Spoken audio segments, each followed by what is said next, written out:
Straight up, harder is taller and the phone don't stop.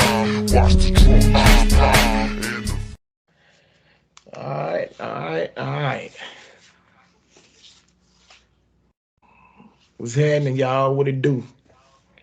We back for another part, another episode. We go on here and rock out. How y'all fellas doing? Hey, bro, how did you like the movie?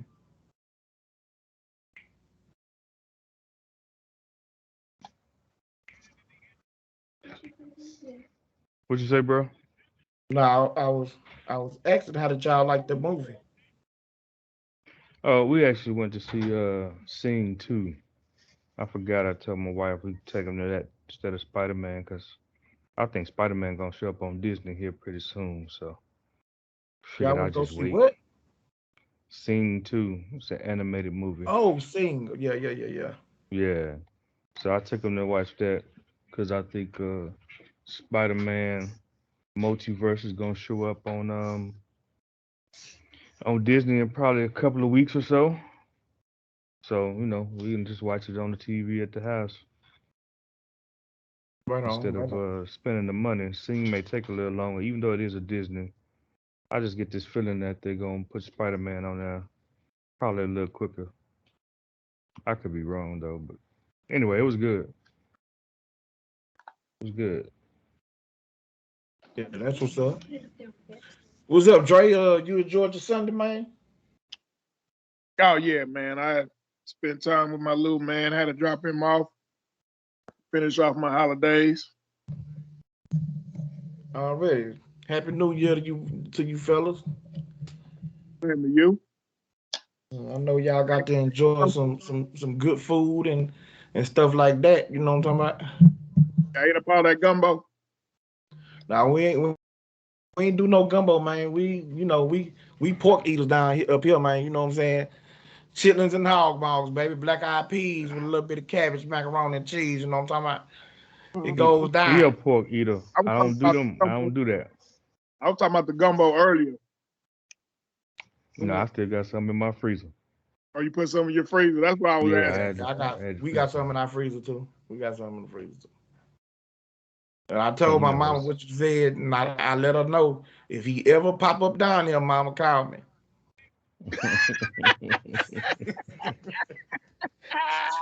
Straight up. Give me a call, mama.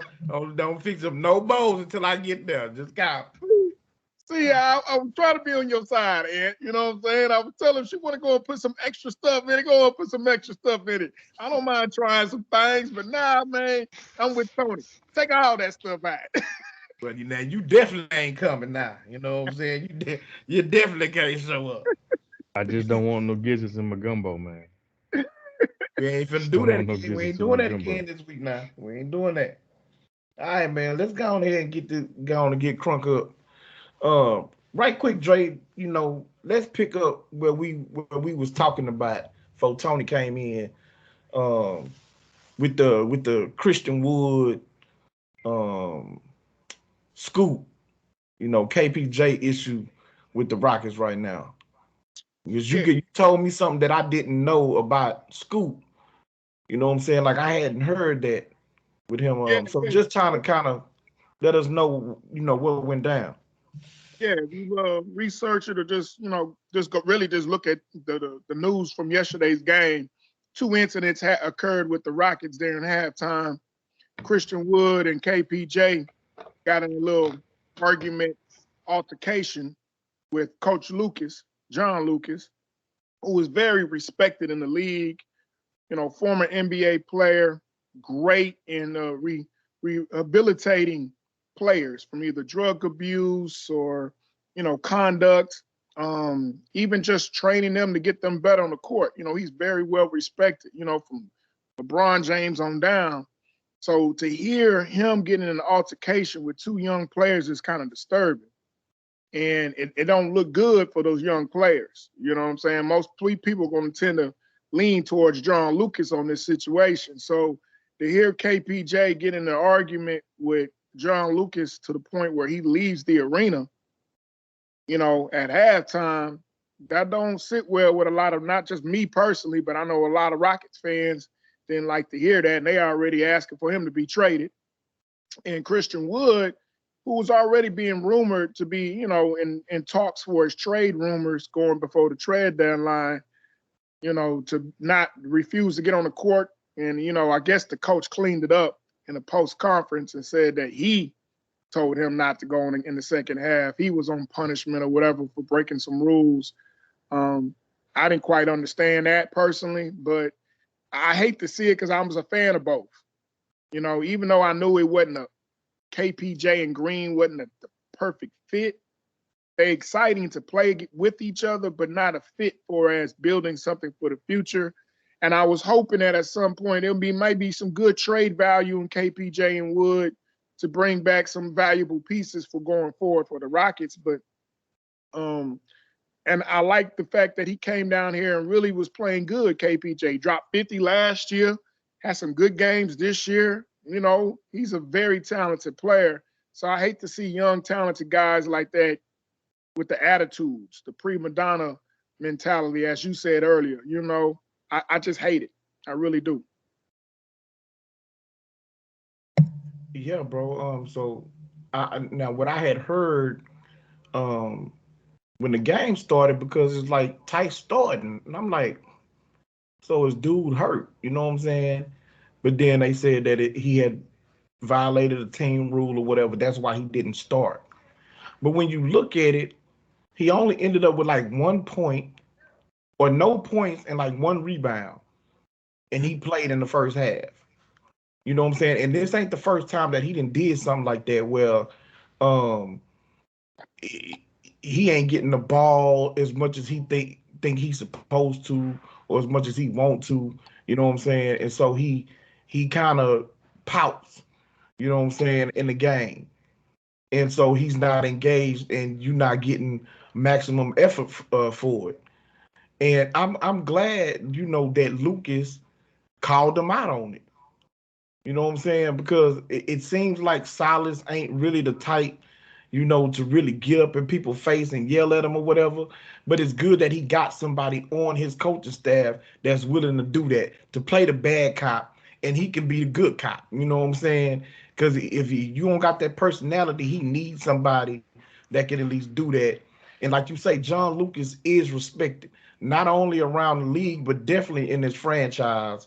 And I've never heard anything bad said about the man. And we all heard the good that he do for players on the court and off the court. Right now, he's being credited for helping Green improve his jump shot as far as his form and follow through. And you can see it. You know what I'm saying? Since he come back from injury, you can definitely see that Green is more aggressive. That jump shot is wet. You know what I'm saying? So you can see the impress of John Lucas. And Gerald Green, don't you gotta give Gerald Green some credit too. He helping them too. Right. So if Scoot and Christian Wood, which I was all, like I say, I didn't see some of the things from Christian Wood that I really didn't like. With him uh coming out publicly complaining about not getting the ball, and stuff like that. You know what I'm saying? And then to see how he performed, when he don't get his way. And then I'm looking at the box score the first half, and you got one rebound. That's it. Like, you 6'10", 6'11", athletic, and all of that. You got no points, no assists, one rebound. And so then Silas said after the game, it was coach's decision that Christian Wood didn't play in the second half. I didn't know that he just flat out refused. And if that's the case, he needs to be sent home right along with John Wall. Bro, don't even worry about coming. You know what I'm saying? We're going to try and work the phones and get a trade to go on and move you somewhere else. Don't even come, because we don't need that in the locker room. You got a young locker room with a bunch of young players, and they need to set a standard. They need to set a culture in that locker room that you not going, you know what I'm saying, lollygag. You ain't going to half play or half ass it, you know what I'm saying, on the court. And you're going to have to play by the rules. that's set for this team. And if you can't do that, then you shouldn't be on this team. Yeah, we ain't the greatest team. We ain't a championship team, but a culture has to be put in place, and dudes gonna have to abide by it. You know what I'm saying? So And what's sad about it is you're surrounded by players that play with hustle and heart, like Garrison Matthews and Martin. right. These guys are hustlers. They G League players that what I'm saying, out here trying to get it. Even Josh Christopher, he's to me, he's been the bright spot this season. He's got way better than I expected. You know what I like about Christopher is every single game afterwards, I'm hearing that he's still in the gym putting up shots. So he knows that his shooting is probably a weakness, and the fact that he's putting in the work every single night trying to get better, I like that. He wasn't the guy that I wanted. I wanted uh Cooper. Ended up getting drafted by Atlanta. He's a pure point guard, you know what I'm saying? Pass first, super quick. Ain't really a shooter or a scorer, but he can get into the paint, he can score. But that's who I wanted, a pure point guard. So I didn't really, I wouldn't, I ain't gonna say I didn't like the pick, but he wasn't the dude that I wanted. But his work ethic and the fact that you see him trying to get better, I really like that about the kid. So he growing on me. But yeah, if these dudes don't wanna do right, man, get them up out of here. Hey, question though. It just seems funny to me that this happened when Green come back. And when Green come back smoking hot. Smoking hot. Back. You know what I'm saying? So I wonder when Wood get the pouting, is because Green is getting some looks and he's coming through scoring. And that was probably shots and points that Wood would be getting, since Green was out.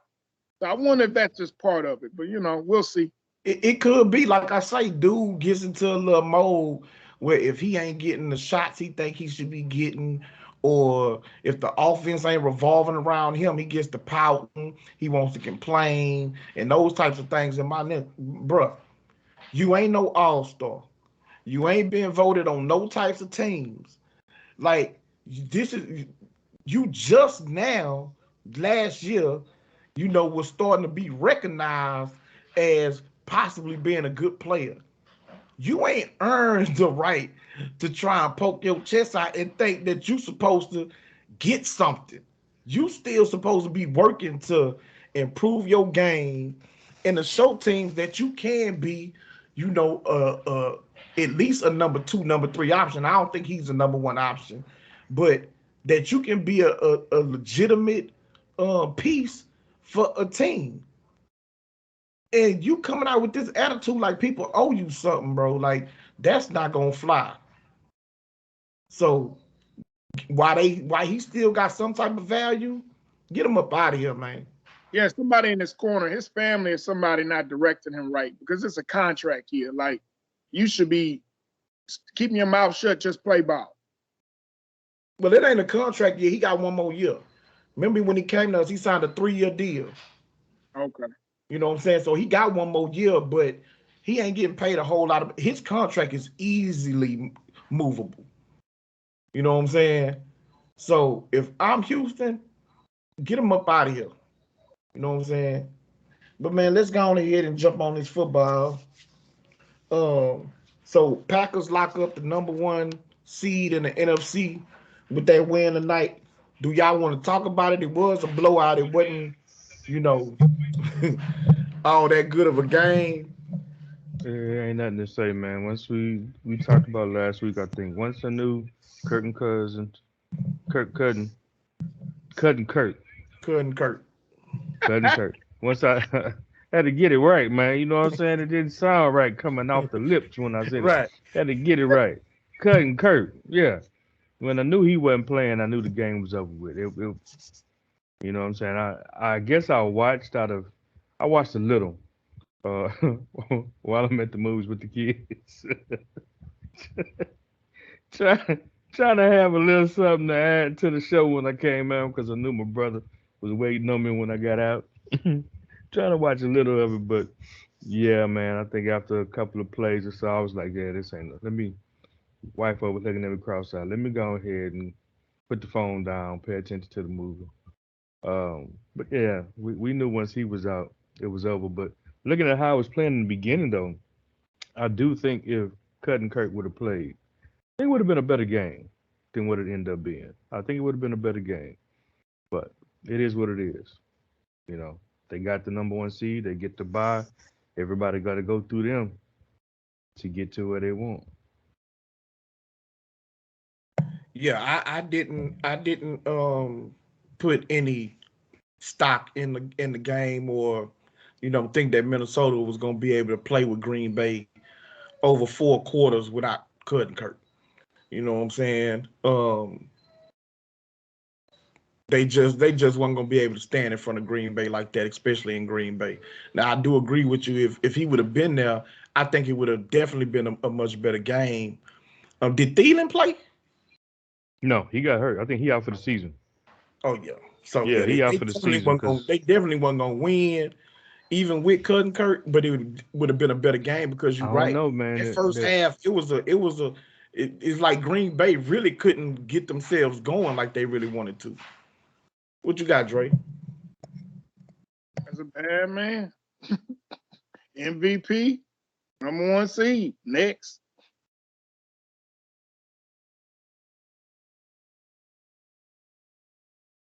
all right. What's next? And what you Ain't what you much else. said, Dre? I He said said that's a he's a bad bad man. man. Rodgers, man, it's enough. You know, and he gonna win the MVP. And like you said, they the number one seed. There ain't nothing else to talk about. All right. Well, let's go and get it up out the way, bro. The floor is yours. You know, I want to say it's amazing when we lose. We like one of the first two games you want to talk about. When we won last week, it was almost the last game he wanted to talk about. You see how you do? That's not See how you true. do? It's That's come. Yes, not it true. is. Y'all Yes, was it like is. Yes, it y'all is. was the fourth game we talked about, and Nope. every week we start with Sunday night football. Right. Every I single week. said we always the second game you want to talk about after, well, unless the Sunday night game is still going on. Then it's us first if we lose. If we win, we not the first ones. And you But do then, the same thing with your team. If your team win, they're early discussion. If your team lose, then it's a late discussion. You but do the opposite with but us. bro, then We you tell late me, discussion if then we y'all tell win. me that Dallas was the game of the week. It So I was. mean, if y'all the game of the week, then we need to go on ahead Nah, and man, talk don't about don't the give me game of the that. week early. Don't give me that bull crap because you disagreed. You disagreed it was the game of the week. You know, we could have went on with the Baltimore game. We could have went with the Kansas City Bengals game. You know, I said that the Bengals is gonna win, and Now I that's the was looked game at I said crazy about was the the game run. of the week, and that's the game I was getting to next. See, I want to That get to is the playoff that implication games, but since uh-huh. you here, Whatever, I know man. you would rather Whatever. go on and get it out the way so it don't ruin the rest of the show for you. It's the rest of the show already ruined for me, especially if I talk about it first. So we're gonna get it out the way. Uh, Another tight game. Offense didn't look nothing like it should have. The kicker got to go because if he make the field goal, he missed. At least it's a potential overtime. Potential. We was only down by three. We only lost by three. Offense was very slow. So I'm not sure what the rest of these teams really see in Kelly Moore that they all jumping to interviewing. Yes, hey, number one offense, number one scoring offense, number one offense yards per game or whatever. And maybe that's what they see. Maybe that's what they're looking at. But and this has been said by both Dre, by my brother. I'm gonna go ahead and admit that now. I've even actually said it. We've played some subpar to bad teams, and we looked really good last week. Washington. Yes, they were at one point fighting for a playoff spot. Won four in a row. We beat them twice in 3 week span. You know what I'm saying? Division rival is usually a hard team to beat.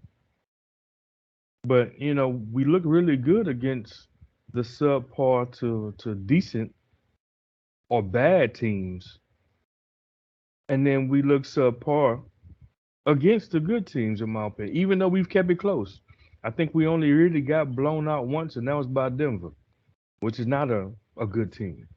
We was close with Tampa Bay the first game. We barely beat the Chargers. We was close with another team that was pretty good. And then we come Cardinals 3-game losing streak, and I already knew it wasn't gonna be no cakewalk. I think I said this last week. Kyler Murray's undefeated in Jerry's world. From going back from high school to college to the NFL, this is his second time beating the Cowboys at their house. Dude's undefeated. That was coming with him. Defense was not able to generate the pressure that they had been generating, so hence no turnovers. Although we had an opportunity for two, one that should have been reviewed and wasn't. It's within 2 minutes. My brother, separate text, say it's a bang bang type thing. He gave his whole reasons for it. I don't necessarily agree, but I get it. That ain't cost us the game. You had the almost interception by Curse, in the end zone that would have kept him from getting 3 points. Another way we would have been in a tie going into, possible overtime. That didn't cost us the game. Terrible calls by the refs. I ain't gonna say that cost us the game because that's been happening all year. I've been calling it all year, and they've been doing it against every team in the league. But the offense at times, man, just does not look very creative. He has his moments. He has flashes of some really good plays, but when your offensive line can't seem to block Chandler Jones and he's running free on several different plays, you gotta call something that can handle that. You can't expect Dalton Schultz to block him. That's not Jason Witten. He's not that good of. I mean, he's not a bad tight end. Don't get me wrong. You know what I'm saying? But that's not Jason Witten. That's not one of the best blocking tight ends you have in the league. Going against that type of talent.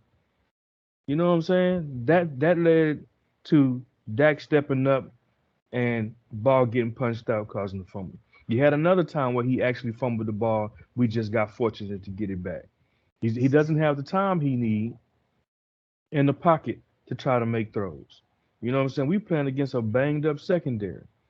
He should have been able to have time to air that out, pick them apart. He had his moments here and there towards the end, fourth quarter, but throughout the first 3 quarters, that wasn't really happening. Why we stopped running the ball? You know what I'm saying? They didn't. No, we wasn't getting a whole lot of yards, you know what I'm saying? But to keep Kyler Murray and his ability to escape the pocket and move around, keep them off the field, run the ball a little more, get them on your game and not play their game. It's just, I know Deron, if he came on, he's going to talk about Dak. I'm sorry. Yes, Dak had a couple of bad throws. A lot of that wasn't on him. A lot of that was on his line, his receivers dropping balls, his tight end dropped the ball, his running back dropped the ball, on key downs, key third downs when they needed it. You know, defense, Diggs. I never said he should have been defensive player of the year. I know Deron said that, but he showed tonight another reason why. Because you bid on another double move, and allowed the long pass. Now, true enough, the dude for the most part does not get a lot thrown on him, you know, outside a couple of big plays. He do give up a couple of big plays, which is why he leads the league and how many yards given up as a cornerback. His interceptions mask a lot of that. I didn't even know that till last week when I saw it during the broadcast. So he's gonna have to do something with Yeah, his skills. Anthony Brown, huh? I'm sorry to interrupt you, Tony. I saw your No, brother rubbing that robe over there. I was like, we don't care about oh that robe. Go ahead, Tony. yeah, there was the Texans, man. Come on. Anyway, not don't start. You just hit me back when it's your turn. We gonna keep moving. We're gonna keep moving. Um, Anthony Brown, too short. He has his moments, but he has his bad moments at the very wrong time. Man, just let me put it this way, because I don't really want to go through all that. I'm getting a little disappointed and slightly depressed just talking about it, because I wanted this game. You know what I'm saying? This was a serious test for us going into the playoffs. We had a great December, but we didn't really play anybody, and I'm gonna be the first one to say it. But we needed that December to go into the playoffs, and I thought we would have been primed and ready for this game. And even though we lost by three, and there were some things that went our way, some things that didn't go our way, bottom line, we ain't ready. We're gonna have to fix a whole lot. I like how how we fight though. You know what I'm saying? I like how we fight. We stick in there. Defense, still kept us in the game. Offense finally started doing something towards the end. Yeah, it was garbage time type stuff. Fourth quarter, defense a little tired, but hey, points is points. Whatever. We got to show up against Philly. We got to show up against Philly. We got to win against Philly going into the wild card game because it looked like I think I texted to my brother. It looked like we might get a rematch with Arizona in the wild card game, depending on how the the game fall next week between them and the Rams. Either way, it's going to be one of those two teams. We either going to play the Cardinals in a rematch, or we going to play the Rams. Um, Honestly, right now, I'm hoping for a Cardinals rematch. I want a Cardinals rematch. I do. And I think that Dan Quinn gonna have to figure out a better way to use Michael Parsons to spy on Kyler Murray. I know you don't really want to because the boy's so versatile and you need to move him around, to make them account for him. They got to figure out something. Now, he ain't winning again. I think we got him this next time, bro. That leave a bad taste in your mouth right there. I think they ready because we was close. As bad as we played offensively, and we ain't played that bad, but we played bad enough. You know what I'm saying? And we didn't play up to our standards on defense, not the way we've been playing the last 2 months. So given that and how close we were, I would like to see a Cardinals Cowboys rematch in the wild card game. And I think because we're gonna stay at the fourth seed, so we're gonna get the number 5 person. We're gonna get the number 5 team. That's not gonna be Philly. It's either gonna be the Rams or Cardinals. So I really want a Cardinals rematch. I ain't say everything I wanted to, but I don't want to. I know where you want to go. We're gonna get to your new segment a little bit later. Come on, Dre, man. You bursting at the seams. Come on. Uh, it's not even about the Cowboys as much, but I hate to steal the thunder, but you was talking about a segment. I think I'm gonna have my own segment called "I Told Y'all So." That's gonna be my segment. You know what I'm What you saying? told us, Dre? It What you, ain't what you told us? If you're talking about the Cowboys losing, you had to eat crow when we went 4-0 in the December and didn't do what you said we was gonna do. Cowboys. Okay, I just want to know. It's about I told y'all these Cardinals were gonna be good. I told you before the season these were gonna be good. Me and Antoine had this debate. I told y'all they was good. Now, for as Wait, real quick, just real quick. Bro, how you gonna come on here after 3 weeks of losing, and just because they beat us by 3 points, talking about I told you so? Come on, man. You don't. no, You shouldn't even put that in that I told you. I understand your segment, but that is not an I told you so segment you should be listen, having right now uh, because they just lost 3 games in a row and they they barely beat the Cowboys. They they barely beat us. said it's the 4-man race in the NFC. Packers, Rams, Cardinals, Bucks. 4-man team. I told y'all. I've been told y'all. I told y'all the Cardinals were for real. And for as the rematch is concerned, and Diggs did okay today. But in the rematch in the playoffs, there's this person named number 10. Hopkins was not there. He will be there in the playoffs. And I don't think Diggs really want to see that man one-on-one. And if you talking about he ain't get a lot of passes thrown, he will if he got to guard Hopkins. And that he ain't ready for. And if y'all Bruh. barely won by 3 without Hopkins and James Conner in that backfield, that might be a little different story in the playoffs. You know what I'm saying? That's all I'm going to say about a rematch because they saving him for the playoffs. So in Right. playoffs, you might not want to see Hopkins versus Diggs. That matchup, only Ramsey I seen least make it hard on him. 1-on-1. Now, if y'all gonna They do wouldn't some do that. men We and wouldn't put him on. We wouldn't put him on Hops. huh? We wouldn't put him on Hops 1-on-1. Okay. We Well, if we y'all wouldn't do that. That if they did that, Dan Quinn is stupid. You don't put him on D Hops 1-on-1. You ain't been in the league long enough for that. That is a whole different type of wide receiver than you probably done seen all year. You don't put him. And I'm a Cowboy fan. I'm a Diggs fan, but you don't do that, Dan Quinn. If anybody watch this that could hit Dan Quinn, don't you dare put him on him 1-on-1. I'm sorry, Diggs. I love you, bro. You know what I'm saying?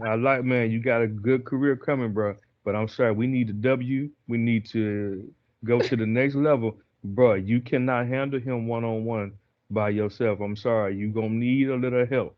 You going to need some help, bro. Don't you put them on there. Don't you put him on there 1-on-1. That would be stupid. That would be stupid.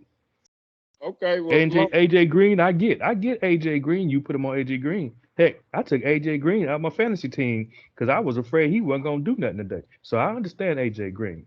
I understand Terry McLaurin from Washington. I get that. All the other people he's been 1-on-1 with, I get it. You know what I'm saying? We ain't really played no top-notch receiver I can think of that's not on Hop's level. I don't recall playing any receiver on Hop's level that he was 1-on-1 on. So that would be stupid.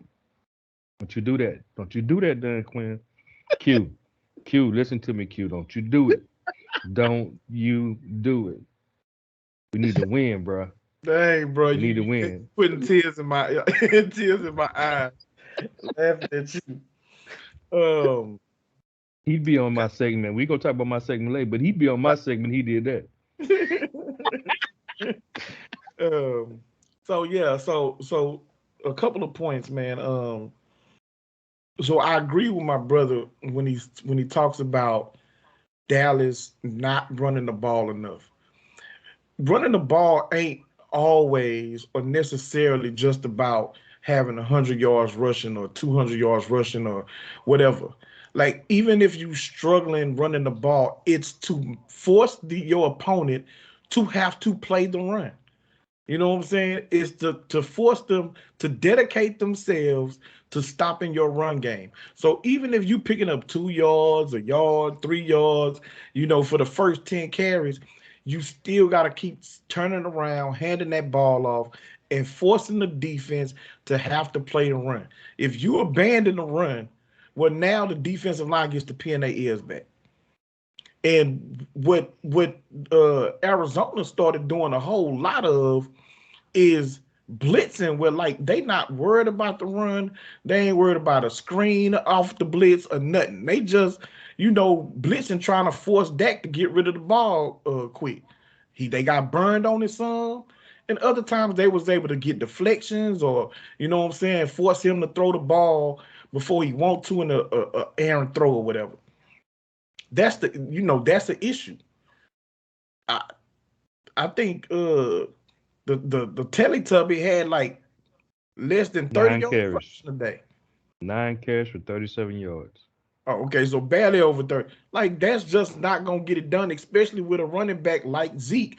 He has to. That's why he always doing that. You know what I'm saying? Part of it because he fat and greedy, but the other part is he's trying to say, man, give me carries, bro. Feed me. Keep me involved in the game and in the game plan, and I'm gonna get better as the game goes on. And he does. He Yeah, does. yeah. Well, I mean, he used to. He a Teletubby No, now. he ain't fat, man. He had a knee issue.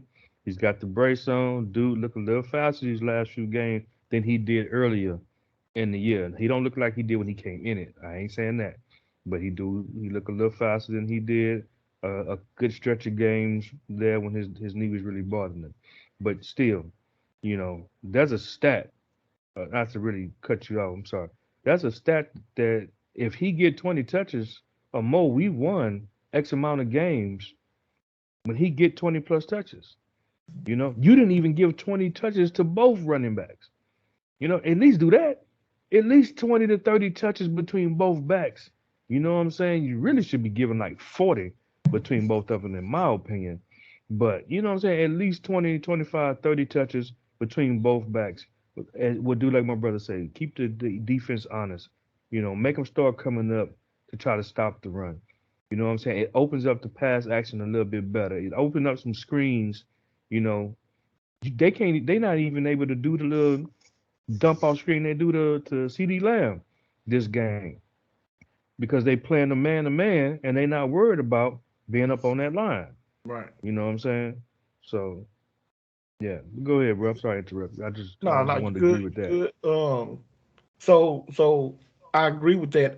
As far as the rematch, I'm just gonna touch on briefly.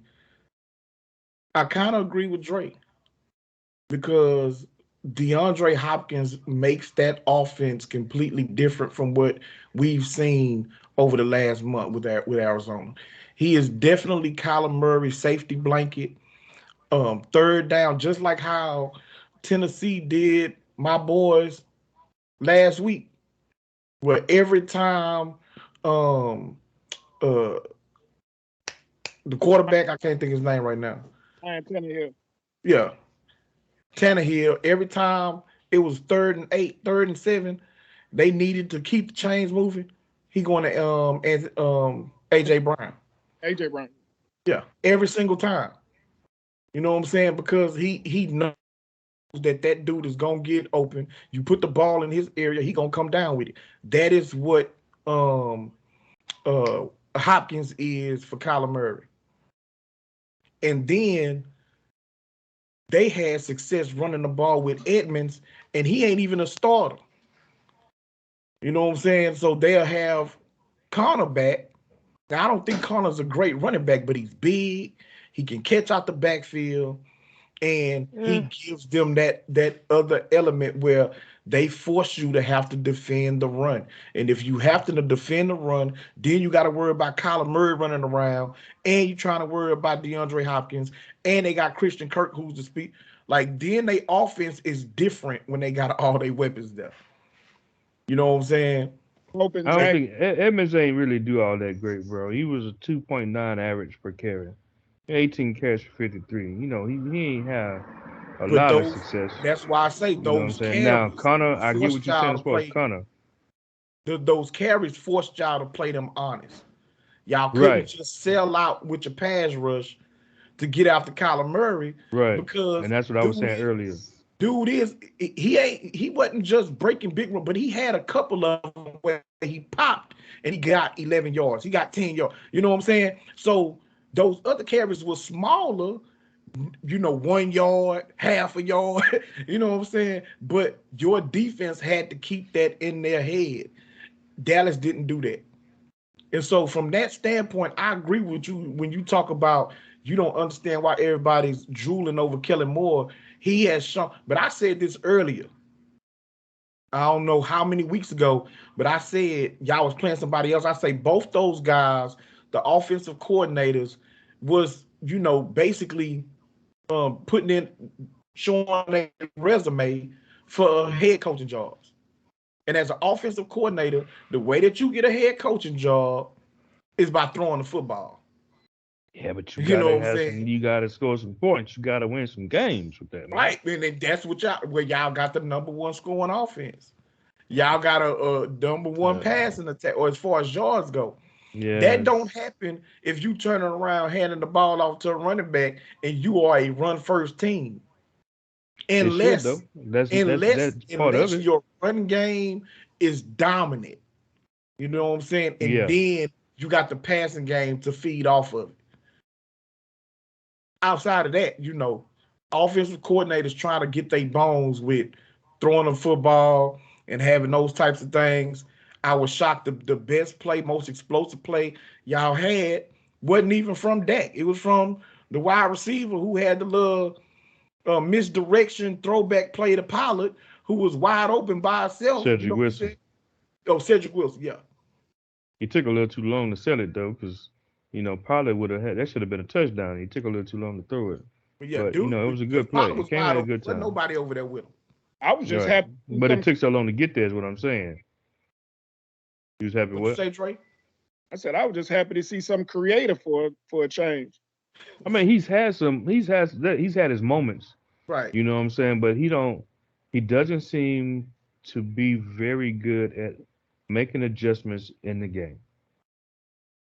He doesn't seem to be able to make adjustments very well in the game. And sometimes what happens is, and it works out for him, is they like to up the tempo. But Cardinals was playing off so much to where that didn't even work. They came out trying to up the tempo, and it didn't work that well. But let's move on, man. All right. So we can go and move on to Chiefs Bengals. And before I pass this over, I just want to say, I told you so. Chiefs got dealt with by the Bengals. Come on, tell us again. Tell us again when you said that the Chiefs wasn't finna lose to the Bengals. I wasn't on here last week to say that. Yeah, you was. You was on the Jump first into part the very because you beginning. wanted to do your told you I so. mean, Had your right. baby. I told Tell, about the tell, him what, Chiefs. tell him what I told you to say. Yeah, the Chiefs winning last week. I didn't say nothing about this game until today. But I will say this: Bengals play good. I give it to them, but it lets me know still the Chiefs are still offensive heavy. You know what I'm saying? They came out there For the looking first like half. yeah, in the first half. But I had to say some of my coworkers said when we had the same debate off of the show a couple weeks ago. When has the Chiefs ever been consistent throughout offensively throughout 4 quarters? They always been a light flip offense. They have great first halves or great second halves. They never have you know, consistent dominant quarters. Even against the Texans in the playoffs, we was kicking their butts in the first half. They flipped the switch and went crazy in the second half. That's Following not week true. in the That's not playoffs, true. they did That's not the same true. thing against I'm, Tennessee. I'm not trying to. I'm not trying to cut you off necessarily, but that's not. Y'all was losing going into halftime. Now, if y'all had a dominant first quarter, Right. But what we're saying is that they're a light flip offense. They're not consistently come in for 4 quarters and dominate. They always have a bad quarter here, bad quarter there, or a bad half. Score a lot of points the first half, hardly score the second half. Some games it's flipped. They always been that team.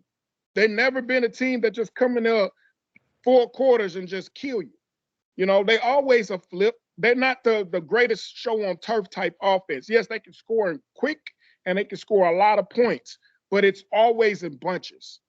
So they're doing what they normally do. They just not doing it up to 35 points a game type clip. But just like in the first half, they can score 28 on you in a minute. You know what I'm saying? So they're still showing me what I always wanted to see. Are they going to be clicking offensively going into the playoffs, which they are? They just went on a road with a good Cincinnati team that has just a good offense. And like Tony said earlier, them wide receivers are a beast. They got two of That them boy over Chase, there boy. that they can. I'm like Tony Romo. They need to get out that man coverage in Kansas City against them boys. Them boys was eating them alive. And Man. I have to give Cincinnati all the credit.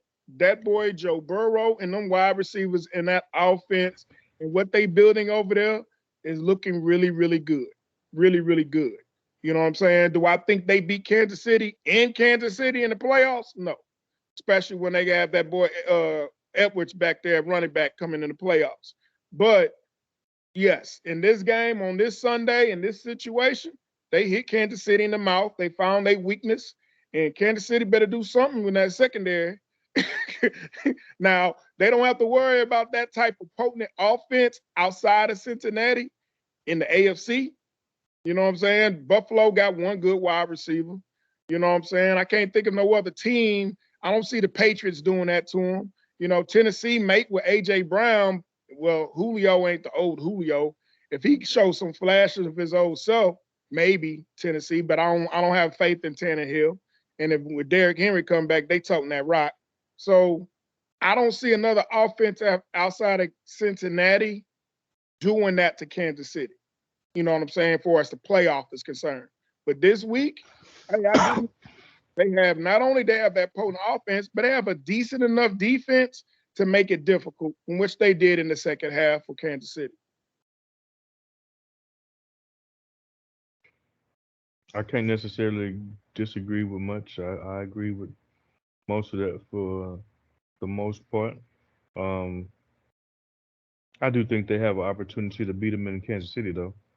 Um, just got to clean up some stuff, but both sides gonna do that. They're gonna definitely, Kansas City shouldn't make the same mistake the next time. So the next game, who knows?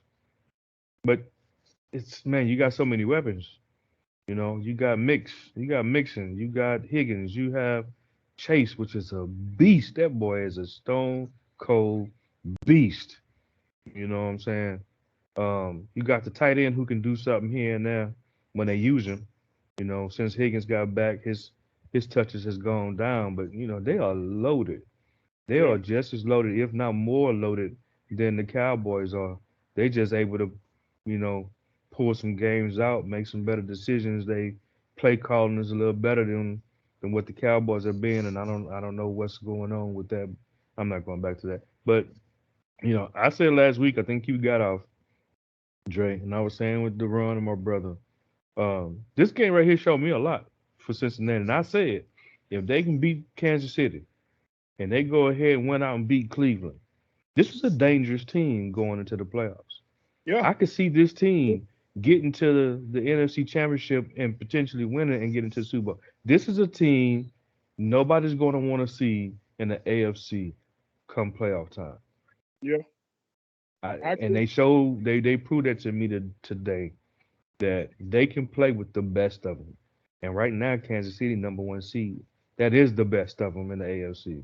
I thought I saw it on TV. Where you shaking your head? No, I thought I saw where they was the number one seed in Kansas City.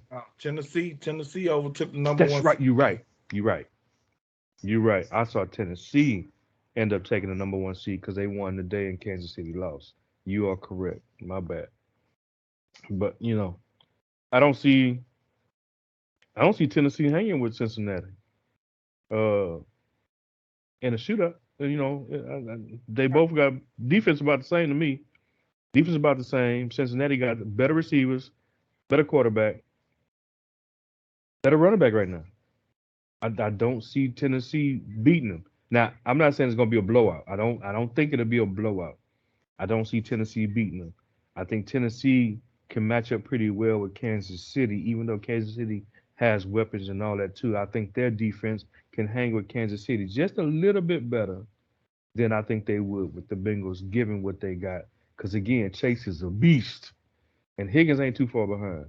Yeah. And with Burrow toting that rock, you know what I'm saying? That just opened up the running game for Mixon. I'm like you. I don't trust Tannehill. And I guess is my bottom line. I don't trust Tannehill to be able to pull out a game playing the Bengals. But they've played Kansas City tough a few times. I think they even beat Kansas City once this year. So go It's gonna ahead, be bro. interesting. Derrick Henry coming back in the playoffs. It's gonna be interesting. I think you're on mute, bro.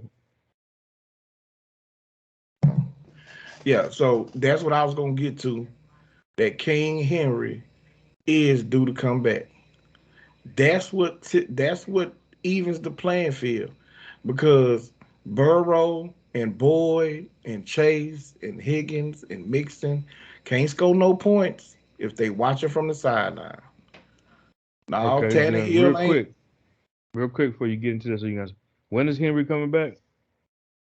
He should be. He gonna be back for the playoffs, Yeah, and Right. they gonna be the number one seed, so they gonna have a bye week. it's Okay. debatable. It was debatable if he plays against the Texans, but they probably go ahead and rest him. They don't need him against the Texans, but he could if Yeah. it had to. He could play next week with the Texans, but they're gonna probably hold off until probably was that week. Oh, he got a bye. Look, The first. Yeah, they got a bye. if look, this is my thing. If they want that boy really ready for the playoffs, cause see y'all talking about King Henry, his wind ain't there. He ain't in football shape right now. He been out for several weeks right now. You talking about bringing him in to play against a Bengals team in the division game if it came to that. I don't see him doing as much damage, and you ain't had no touches. You ain't been hit yet. You ain't had to go a full game.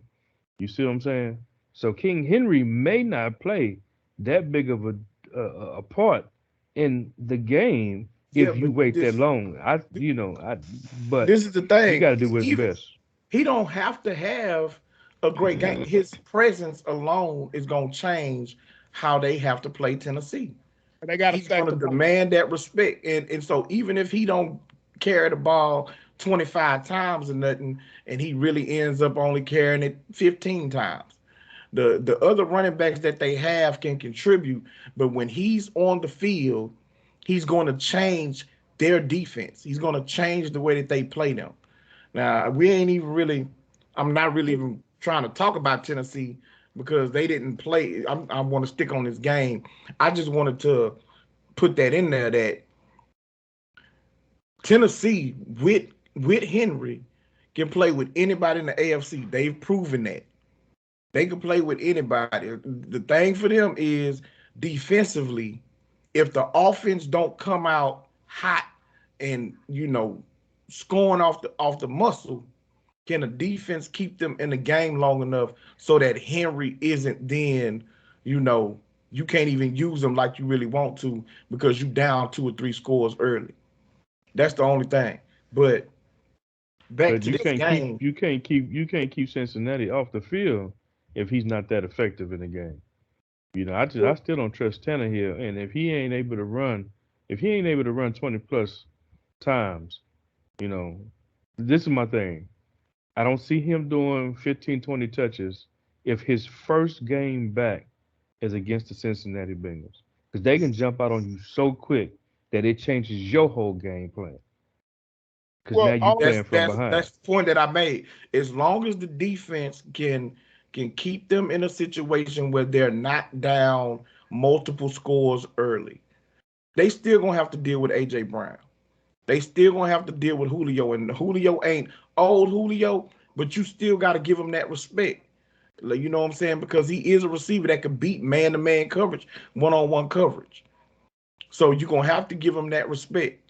And King Henry being in the backfield right. defensively is going to change how you play them.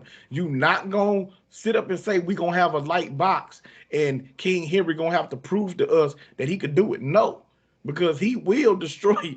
He don't have to have a whole lot of carries to make his presence felt. Yeah, they gonna No, stack the box with him just on the field, and it be right. a play action fake, and they going deep to and Brown, and then Foreman is a good backup. Even if Henry getting 15 carries and Foreman gets 10, that's still a good 1-2 punch. That's what I was saying. It's And they got early on when he first coming back, you still keep the other running backs involved. The only thing, your main thing is that you want to possess the ball. If you can run the ball, whether it's Henry, it's Foreman, whoever, they just want to be able to have those rush attempts and yeah, let King Henry, get himself right as they progress on. But the main thing is him being on the field is gonna change a whole lot. he But got yeah, 100 yards a day. Foreman did.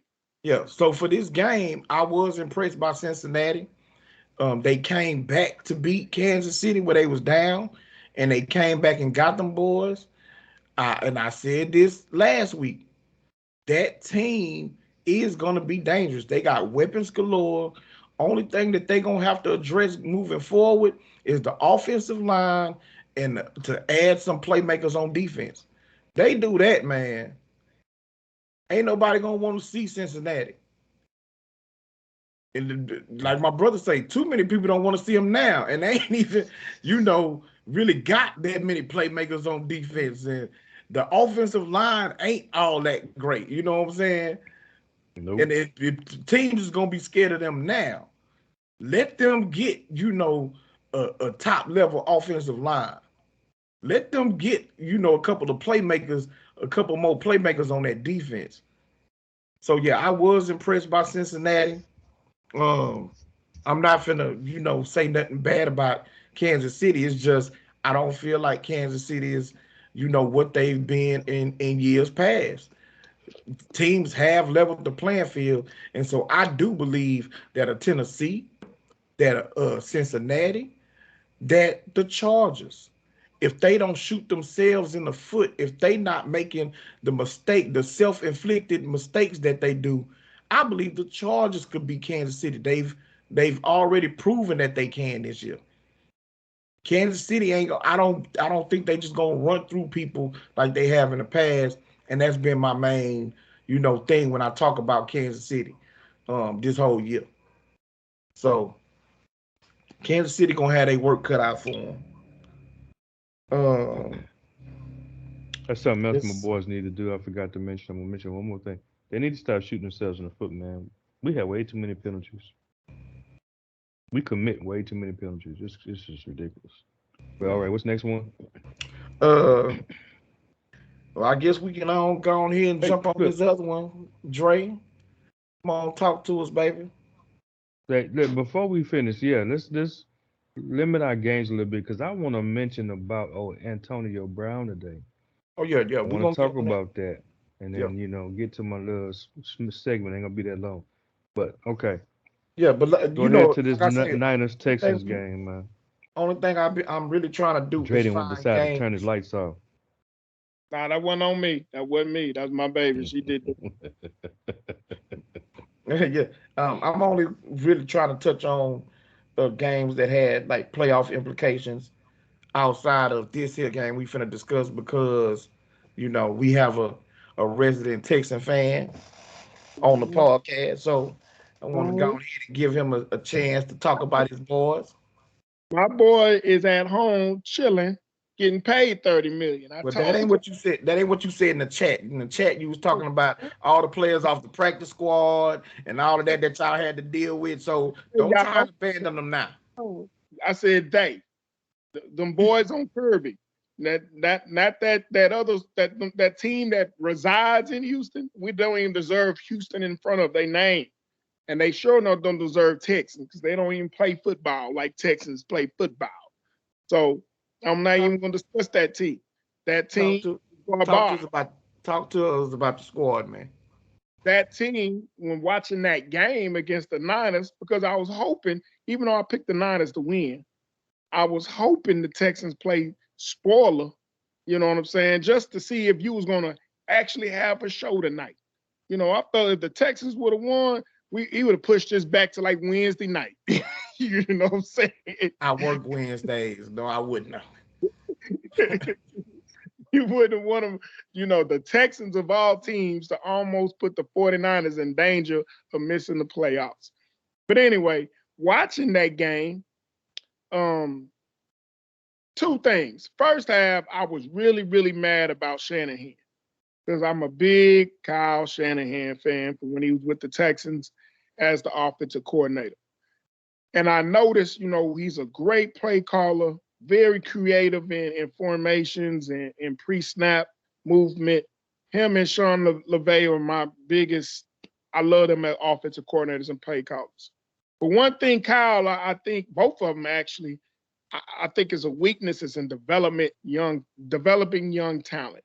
So in the first half, I was really disappointed in seeing the quarterback play of Lance. I felt like by now he would have been a little bit more advanced, a little bit more further along. I would have seen some flashes of okay, next couple of years this boy gonna be really, really nice. Show me the reason why you moved up to get him. And I didn't see that in the first half. Second half, started seeing a little bit better. I saw a little bit better. Not to steal your thunder, Ant, but you are right. Earlier off before we started recording, I ain't see Trey Lance throw a spiral yet either. It ain't got me. I'm not a fan, but I was like, what did y'all see the combine on the pro day workouts or something? What do y'all? I ain't seen nothing. No zip. No, like, ooh, that boy got a cannon. None of that. So I am worried about that. I talk bad about Jimmy because I don't think Jimmy's gonna take the Niners to no Super Bowl. But I can understand why Jimmy might be a little bit better option. At least Jimmy put a little bit something on the ball. You know what I'm saying? Vince Young put something on the ball. I ain't seen that in Trey Lance yet. But for the most part, they defense stood up. I did think the refs did help them. There was an interception that Davis Mills threw, and the 49ers intercepted it. And when they was returning it, they fumbled it back, and the Texans recovered it. But the referee said that the play was dead because forward progress. But when they showed the replay, and I had to turn it on the radio real quick to listen, there was no whistle blown. You know what I'm saying? There was no whistle blown. The boy was still moving forward. His forward progress wasn't stopped. So, you know, there was highway robbery right there. We let it slide. And then the next play, they throw deep on a pass interference call. They helped him get in the scoring range even more. And they turn around and finally scored to take the lead. And I think that was a pivotal point in the game because the Texans was actually driving before that interception. You know what I'm saying? If they would have got the ball back on that fumble recovery, they were still in scoring range to go in here and either add a field goal or touchdown. And to me, they could have kept the momentum, going at that point, and they had the lead, could have added more points. But instead, they flipped. 49ers scored. They went on a run from 20 points unanswered score from that point forward. So, it's the 49ers win like they were supposed to win. I'm not impressed with the Niners for us because I felt like they didn't do what the Cowboys did last week. What the Cowboys did against Washington was dominate from start to finish and just kill the whole game. Like they just blew them out the water. And I felt if the 49ers are a true playoff team, you're supposed to do that a bunch of practice squad players. You know what I'm saying? Shoot, the Niners got 2 of our defensive players on their squad. So it was like, that was on our squad at the beginning of the season. So I felt like I thought the Niners would dominate. They didn't. I didn't see no true development with Trey Lance, which is disappointing, from Shanahan. So if the Niners make it, to me, you're one and done. So if I was them, personally, why waste it? Go ahead and try, start Trey Lance, get him more experience next week. Go ahead and shut down Jimmy. If you win, cool. All right, you make the playoffs. But if you lose, hey, get ready for the draft. To me, starting Jimmy, getting to the playoffs for the first round knockout is not going to help develop Trey Lance. Let the boy play it out. Because y'all ain't going to win. Y'all ain't going to win and get to the playoffs. Go ahead. Okay, so let me address a couple of issues that you set up and threw out there, which is ridiculous to me. Number one, I'm gonna shoot some bail to Trey Lance strictly because you don't develop sitting on the sideline. This is only his second start. So you expecting him to come into this game and light it up, making his second start of the season. Like that's just not gonna happen. You know what I'm saying? Like he would have to be in games, seeing defenses, pre and post snap. Yes, he has to be able to be on the field to do that. Even Aaron Rodgers, who you say is a bad man, he said his first year that team went 8-8 or something, or 6-10. He's set on the field. Huh? Patrick Mahomes set. He wasn't on the field. Patrick Mahomes wasn't on the field. Patrick Mahomes played one game, the final game of the season, and he played a good game in that final game, but you can't say that he was developed. You know what I'm saying? And he was on a team that was on their way to the AFC Championship game. I think Kansas City was a top 2 seed that year.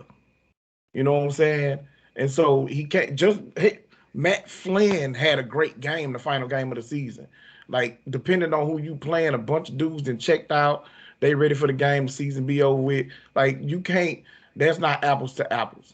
But again, you talking about his development, and he's only started one game prior to this one.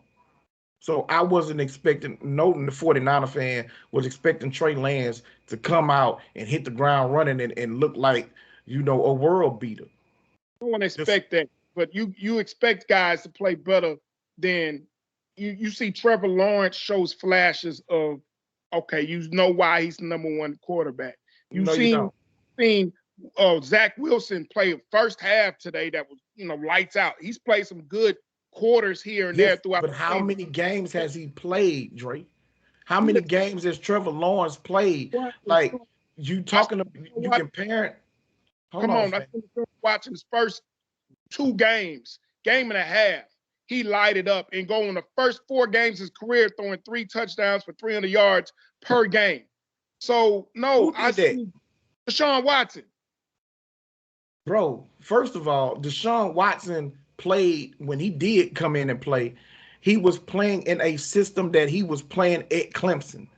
That's So he development. understood the offense. Hold on. He It's understood the development. offense, the concepts, and everything that they tried to do. Bill O'Brien brought over what he was doing in Clemson and integrated it into that system for Deshaun Watson. That's That's not not what Kyle Shanahan did. That's not what he does. that's You have That's my point. Bill O'Brien took pieces in the passing concepts and integrated with his system because he didn't. Deshaun Watson didn't start. Savage started, and Savage got Bro, benched at Savage started half of a game. right. So he can't switch systems in a half in the middle of the game. He I just just said he didn't switch systems. He incorporated what Deshaun Watson was doing at Clemson into his system. Okay, so listen. Trey Lance played under center. He didn't play an offense like Deshaun Watson played at Clemson. He played a pro style offense, but he has to come to the team and be able to learn the playbook that Kyle Shanahan has. all And if quarterbacks. you start one game in week 5 and then in week 16 you are asked to start again, you didn't start all those other weeks. You're not seeing defenses. You're not seeing what they doing pre and post snap. You're not even used to the speed of the game no more because it's been 11 weeks, 12 weeks since your last start. Like, bro, like it's not the same. And so to expect him to come out and just look amazing, which, like you said, in the second half he got better. But in the first half, there was an adjustment period that had to take place. He didn't look great in the first half. He didn't look that good. But as the game progressed, as he got more comfortable, you know what I'm saying, then his play improved and he played better. He started completing passes further downfield. Kyle Shanahan felt more comfortable with opening up the playbook a little bit more, give him some better throws or opportunities to push the ball down the field. Now, I the didn't other expect thing, him to look great, but you do expect to see why did you trade up to get this man? Like you should see, like you not said, after two, hold on. Like you said about him throwing spirals. Like, god dang, you got a NFL quarterback coach. Even if you're not running the plays, I expect to see something on some throws now. You know what I'm saying? Like, I would have seen some development. That's all I'm saying. No, I don't expect him to go out there and throw for no 300 yards and 4 touchdowns. But I would have seen him, all right, he got a little bit more comfortable with the offense. He's more comfortable with hitting, uh, looking off safeties. His passes got a little bit more zip on it. That's all I'm saying. Davis Mills should not look better, more of better quarterback, even though he's a third round and he played 8 games. I don't care. He's a he third played round. 10 games. He didn't make David Milton had 10 starts. This is his second. And if you really look at it, his first start against Arizona compared to his start today, he did look better. There was an improvement in his second start from his first start. Davis Mills looked better in his first start than what's the name looked in both of his games. That's That's my point. You that got is a guy who's in the third round with a bunch of garbage around him. Only talent he got is Dre. Dre, Cooks. you just talking now. You just talking at this point. You want to argue. David Mills looked horrible for the first 5 starts of his career. He looked horrible. Last week, No, the, he the looked horrible over his first 5 starts. I ain't gonna say horrible, kid, bro. He looked horrible. Now, I do agree with you. I did say that. I haven't seen a tight spiral from Trey Lance. I don't know that there's anything about development. Um, but I haven't really seen a tight spiral. Now he does have a strong arm. And the problem that he had when he did get in games, not only in the preseason or whatever, but the games you've seen him play against Arizona, he was throwing the ball way too hard on those shorter routes right there in front of him. And so it was bouncing off people's hands or they couldn't corral it because he's throwing it as hard as he can. Today, he wasn't doing that. He wasn't throwing the ball as hard as he could. He could have put some more touch on a couple of those throws, those underneath throws, where that's how he ended up getting picked on one, and the other one, dude deflected it where he had the receiver running wide open across the middle, but he ain't put enough touch on it, and y'all batted it down. But again, that's just from him being on the field and playing and understanding, that the windows in the NFL are different. The athleticism, the speed, all of that is different. I'm glad that you finally gave Jimmy at least a little bit of credit, but this That's the reason why I said he what's the name that doesn't look like garbage. He's third in NFL history for rookie quarterback percentages. Davis Mills. I don't know about NFL history. I do know that a couple of weeks ago it said that this year he has the highest completion percentage of all the rookie quarterbacks in this year's class. I would say he's third of all time. Okay, but again, okay, so that's without any context of what kind of throws is he making, average yards per attempt. Is this dink and dunk passes? Is these deep down the field passes? Like, what are they asking him to do? Because it's really easy, to have a high completion percentage if you're throwing a bunch of bubble screens and tunnel screens and slants and, those little short passes. You know what I'm saying? So it has to be some context to it. I'm not saying, but that's over the length of the season. You looking at 2 starts from Trey Lance, and you are almost coming to a conclusion that he should have been better than what he was, even though he had 2 touchdowns, almost 250 yards, had a completion percentage around 68%. I mean, it was much better than what he looked in his first start. And it's been, like I say, 10, 11 weeks in between those starts. Now, I don't think that if Jimmy is able to go, that you should stick with Trey Lance. This notion that, if the Niners do get into the playoffs, that they guaranteed to be one and done, I don't believe that. Like, that's crazy. First of all, anything can happen in the playoffs. All you need, is who's better on that day. And we are going to get some people back defensively that's going to be able to help us for the playoffs. My defense is still solid. It ain't as good as I would like it to be. It ain't as good as it was last year or the year before, but it's still a good, solid defense. We can run the ball as long as Mitchell's there. We got weapons at receiver. Jimmy going to be able to get them the ball. And you talk about you expected us to do like what Dallas did to Washington. Well, if Jimmy was there, we would have blew the doors off y'all. This is with our rookie quarterback making his second career start, which is why the game was close. Close for a half. We still beat y'all by double digits. What was the final score? 23-7? Jimmy's good for at least another 10 points. You know what I'm saying? Over Trey Lance, yes, he is. Over Trey Lance against your defense, yes, he is. My running back had 100 yards. So with Jimmy there, George Kittle gets involved. I think George Kittle ended up with 2 catches.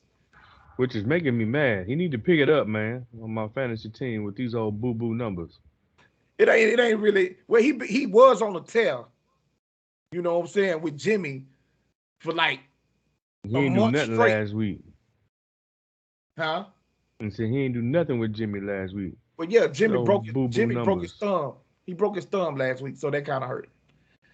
That's enough on this game. The only thing that I'm really taking from this game that I'm happy about is because my partner Third said that this was his Super Bowl for the Texans facing the Niners. So I'm glad that the Texans lost their Super Bowl today, playing against us. All right, let's go on and move on I guess we'll hit two more games, and then we can go ahead and jump on the segments and the picks. Uh, Rams Ravens. That was a good one. That was a good game. Yeah, it was. I'm I told you. with Huntley. You know what I'm saying? He getting better and better every week. You know what I'm saying? Like third might not agree with me, but that's who they Texans need to go get at quarterback. You know what I'm saying? If they're gonna try to Oh, replace. he love it. Hey, He love it. you wasn't here. I think I said that last week, Dre. I said Huntley was looking good, man. If he played, I said that there was gonna be a challenge for the Rams, and I think I said the Texans should be looking to get that dude. A lot of teams really, you know what I'm saying? Like, well, I don't know who else would really need a quarterback. Seattle might be looking at depending what Wilson do and Big Ben and all that whole situation. But You know, Big yeah, Ben done, so Pittsburgh need to look to him. yeah, I Pittsburgh think ought to take a look at him. yeah, if they don't get Rodgers, then they definitely might need want to look. But Cleveland need to look at him. huh? Cleveland need to look at him and get rid of Faker. Oh yeah, yeah, yeah. So yeah, but that was a good game, man. Really good game. Colts. Baltimore just they one of them teams, man. It goes back to what you said earlier, Ann, about culture. There you go, fixing that road. About the culture, Harbaugh in Baltimore. It seemed like when the temperature changed and it gets cold, they start playing better. You know what I'm saying? Like they just, that's another team that plays hard for their coach. Their defense is always notoriously least competitive. They might not be great, but they competitive. They play hard and they keep games close sometimes, especially the big games. But Stafford had a terrible game today with those picks, but he did make enough plays at the end to try to get him back and steal the win. So it was a good game. The Rams got some work to do on their offensive line, but Von Miller, huge sack to seal the game because it seemed like Huntley and them might have, moved down there and got in field goal range and stole the game, but Von Miller, he ended that with that sack. So it was a good game, and I hate to see the Ravens. Ravens probably not even going to make the playoffs, so Lamar Jackson probably won't even play next week. Yeah, I keep telling y'all Matthew Stafford is not looking too far off from his Detroit days. He just got better receivers right now. Decent running game to kind of help him out. When he was with Detroit, he had a hard time coming back and closing the deal on games. But now that he's with the Rams, he's got some talent on defense and offense to kind of cover up his mistakes. But that dude is not as good as we thought he would be with the Rams. I thought he would be a lot better because he's got talent as a quarterback, but I don't know if it's the mindset or what. That dude is still making, some dumb decisions, man. He's still making some bad decisions, throwing picks and things like that, putting his team in bad positions against good teams. If it wasn't for his defense, stepping up like they do, Rams probably wouldn't even be in the playoffs themselves.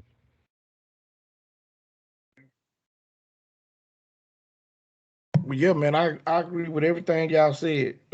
I've been impressed by Huntley. Not impressed enough to move on from uh, Lamar. And I don't know that if I'm Baltimore that I'm trading Huntley because Lamar has shown over the last couple of years that he will miss games.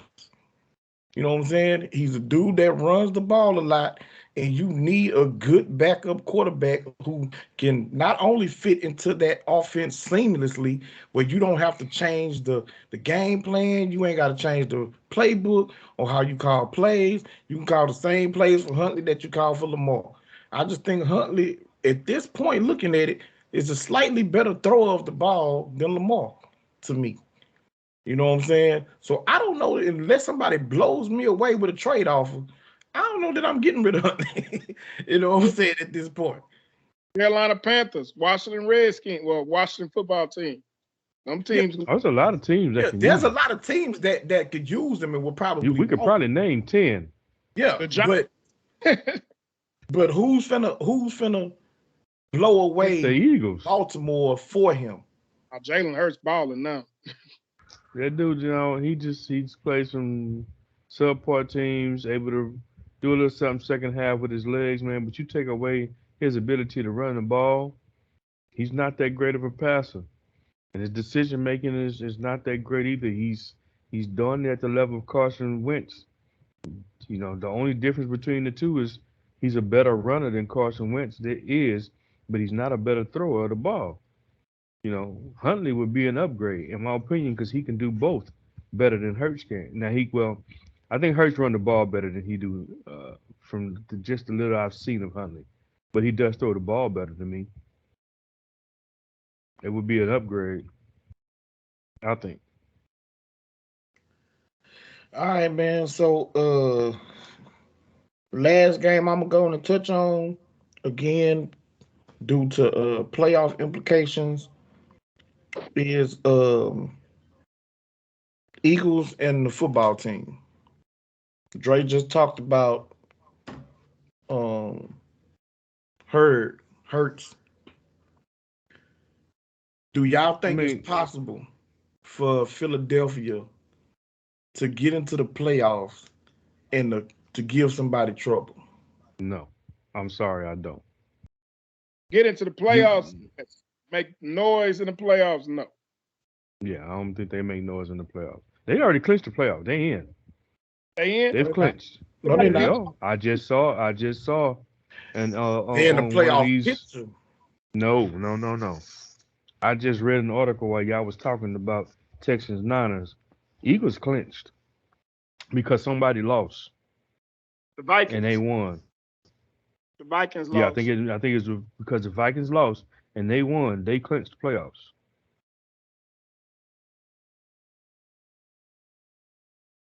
But do they make noise against anybody in the NFC? No, So how I do don't they think that. clinch before us? Yeah, they got to play the Buccaneers first round unless Buccaneers move But up. Yep. gotta be. I don't. I haven't read the how it went down. But it's got to do something probably with the conference record maybe. Yeah, the Vikings, though, since the Vikings lost, yeah, he's Yeah, right. but see the thing is, so they conference record is 7-4. Our conference record is 6-5.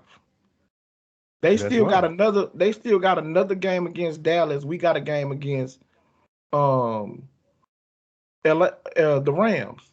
So if we win and they lose, we both got the same conference record, and we beat them head to head. They the 7th seed and they clinched, but we the 6th seed and we haven't clinched. Yep, they said it. He's right. I'm reading it right now. They Yeah. clinched. I The I Vikings. read an article.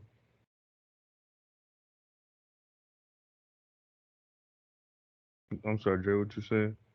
Yeah, I said you was right. I'm reading the article. They clinched when the Vikings lost. Yeah. I knew I just saw it. I knew I just saw it 'cause I was wondering how they clinched too. But They I got something to do with the Buccaneers. Vikings. Yeah. I'm gonna have to probably have to wait till tomorrow when the article when they come up with an article that breaks it all down as to why or Yeah, they watch said something on after NFL Network.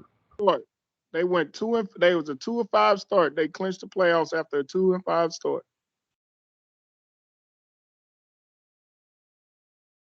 Yeah, y'all need to win and to get that final spot.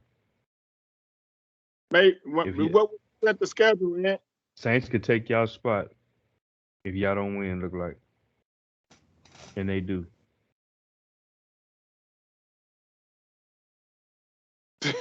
That's I, that's Yeah, that's that's crazy. I'm looking at it. I do see that they clinched. I don't understand it. I don't know how they clinched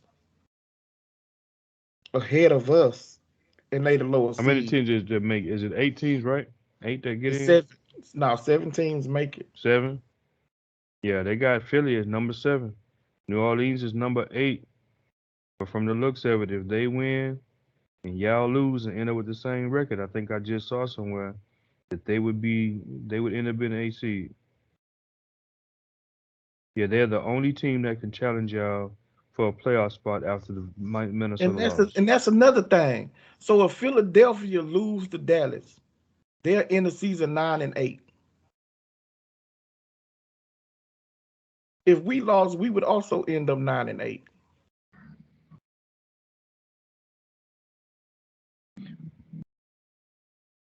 Evidently, y'all didn't beat Philly. We beat Philly. Wait, hold We on. beat Philly head to head. Eagles head-to-head lost to 49ers, put them at number 7 in the NFC after Sunday. But they clinched a playoff spot before the 49ers because of a head-to-head win of their own. Bro, why you out here that loud this time of night, man? Coming through the neighborhood. Yeah, I My told bad. you. So they beat somebody that put them ahead of y'all. Who that is, the article don't say.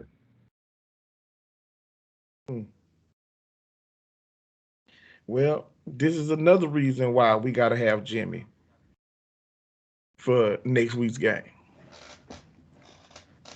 Because you definitely ain't trusting a rookie quarterback with 2 career starts in that type of game on the road where you have to win to get in. Jimmy was just in this position in 2019 when we had to go to Seattle. Now, it wasn't to get to the playoffs. We was going to make it. But if we won, that sold up the number 1 seed for us. Road to the Super Bowl, had to go through San Francisco. And we won the division. If we lost, then Seattle would have won the division. We would have been on the road in the wild card for that first game. So this team that, has a lot of, carryover from that Super Bowl team 2 years ago, you got to have your veteran quarterback in that position. And, that's what it boils down to. But back to this game, Philadelphia did what they had to do. So they didn't clinch them a playoff spot. So I was asking if y'all think that they could get to the playoffs and make some noise. I don't see anybody. I don't see any of the division leaders that they would beat. Y'all beat them once already. I don't see them beating the Rams if the Rams end up losing, or the Cardinals. It just depends on how things work on Sunday. One of those 2 teams is going to be the number 2 seed. The other is going to be the number 5 seed. And Now, y'all in the Philly going to be the number 7 seed. They're going to end up having to play. Who is it? The number 3 seed, right? Whoever ends yeah, up at the number 7 6. played number. 7 play the number 2 seed. 6 play the number 3 seed. And 5 play 4. I thought they worked the opposite way. Oh, 7. Yeah. No, you're right. So yeah. So, I don't see them beating either the Rams or the Cardinals at their house in the first round. For the Bucks. Huh? Well, I'm just saying right now the number 2 seed is going to either be the Rams or the Cardinals, depending on who wins Bucks the division. can't move up. No, they talking I don't about think so. Eagles are going to move up because most people think the Niners are going to lose next week and the Saints are going to beat the Atlanta Falcons. Then the Niners wouldn't make the playoffs. Exactly. Right. Where the Eagles will be up to the 6th seed and the Saints will be the 7th. So then the Saints is going to play the Bucks. I mean, the Eagles going to play the Bucks. Right. The Eagles will they play. Ain't beating them. Yeah. So they ain't beating none of them. Now they ain't beating anybody. Okay, so with the Tampa Bay Bucks being compromised with a secondary, at running back, and at wide receiver, where you no longer have Antonio Brown, you no longer have Chris Godwin. Mike Evans may be there, and you got Gronk. Philadelphia is secondary capable. Ain't that good. Now, But they don't have those weapons though. So does the secondary have to be? You got the GOAT. You seen they came back and won the game today without no Antonio Brown. Well, I think they had Mike Evans back though, right? Yeah, They got Mike they Evans had back. Mike Evans, but again, they barely beat the Jets. Yeah. But the Jets has been They playing pretty struggled with good. the Jets The without the those. with the Jets, they talked about that. Jets is another person that gives them fits. The Jets have been playing fairly well as of late, kind of like the Lions. You know what I'm saying? They be in games. They just don't pull them out. Um, but the Eagles, Yeah, I think that's what I'm saying. So I I think the just Eagles is better than the Jets. I think they definitely got more weapons, and the Jets put up 24 on Tampa what Bay. what weapons do the Eagles have besides? Because you're missing your starting running back. So you got Justin Howard and Scott. Can't think of Scott's first name. You got them at the running back. Can you really even name they wide receivers? I know they got Rieger. Craig, That's because they're in my division. But I mean, is he somebody you scared of? They got Rager Hey, and they you got you you pulling the Devontae. Ryan right now, Dre. huh? You was pulling the Unk at the moment. Ward, Greg Ward, I know for one, and then the tight end that to start with The a G. You got wide Dallas. receiver from Alabama. Oh Okay, yeah, yeah. You got the young rookie. You got the young rookie. You got Dallas Goddard. I think you on mute, but he's been a little up and down. He ain't been all that consistent. Um, Again, Jalen Hurts is not that great at getting the ball to his receivers, and they've had drops. They've had a lot of drops from time to time as well. I just don't see that offense. You I take think away they the running game. You I take and think away the those running weapons are game. better than what they have in New York. I yeah, think their running game is better than what they I'm have in not New York. I think their okay, defense is better than right? what they have in New York. I believe I don't think their the defense is all pass that better rush. than New York. But I'm gonna be let's honest. be real. Let's be real. Let's be real. I think you The sold me Bucks on. the Bucks played up to their competition. They didn't take the Jets all that serious, and the game was a little closer than it probably should have been. And you got some turmoil going on over on the sideline. Okay, this is playoff time, bro. This is the GOAT. I ain't worried about him against Philly. I'm not worried about him against Philly. I'm gonna be honest. I forgot about the Antonio Brown situation today. I forgot Godwin's out for the season. Um, they already had some issues with the squad, especially on the defensive side, like you said in the secondary. If it's the Eagles or the 49ers, I hate And to Fournette. Fournette yeah, ain't there. that's right. If it's the Eagles or the 49ers, the Bucks can be had. They right. They're the team, Um, the four that I mentioned, at the end of that is the most troublesome right I, now. w- I With would give the Niners. I would go with the Niners more than the Eagles, simply because of their defense and their running game. Again, yeah, Philly lost their starting running back, so all you got really is Hurts. Scott is okay. Justin Howard, he's okay. He's been a little banged up. You know what I'm saying? Niners got a better defense all the way around compared to Philly. Philly only has a front four. The rest of it ain't that good. That's why their games be so close. I mean, let's be real. They was losing 16-0 to Washington before they finally started putting some stuff together. And that's just because Washington defense ain't been good the last month, 3 weeks to a month. You know? So I know. I don't see the Eagles doing nothing. That's the bottom line. The question was, do I see him giving anybody any trouble? No. I don't see him getting past the wild card game. All right. Well, let's go on and get to your segment, and then we can talk Antonio Brown, and then get our picks. All right, people. So we're gonna start a new segment called the Bum of the Week. All right. So this week, I nominate Mike McCarthy, coach for the Dallas Cowboys, because here you is, your team, and finally start clicking a little bit on offense. You get within 3 points of the game.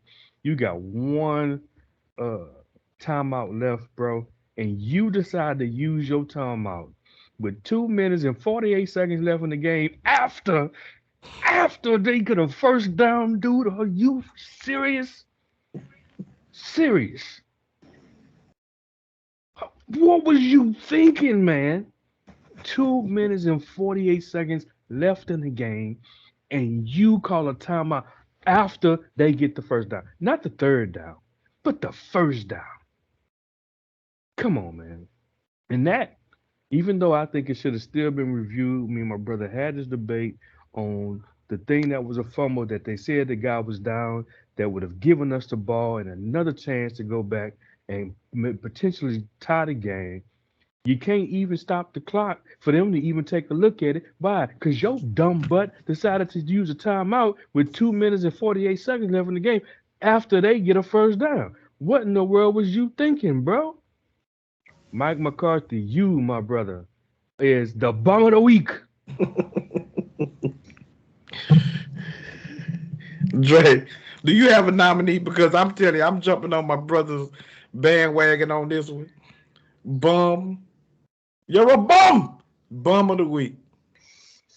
I actually got to do it, and I hate to do it because I don't agree with y'all assessment of him. But this week he is definitely that. Well, you know what? I can't say that. I'll change it because they actually won. But I will bring up this one. Carson Wentz.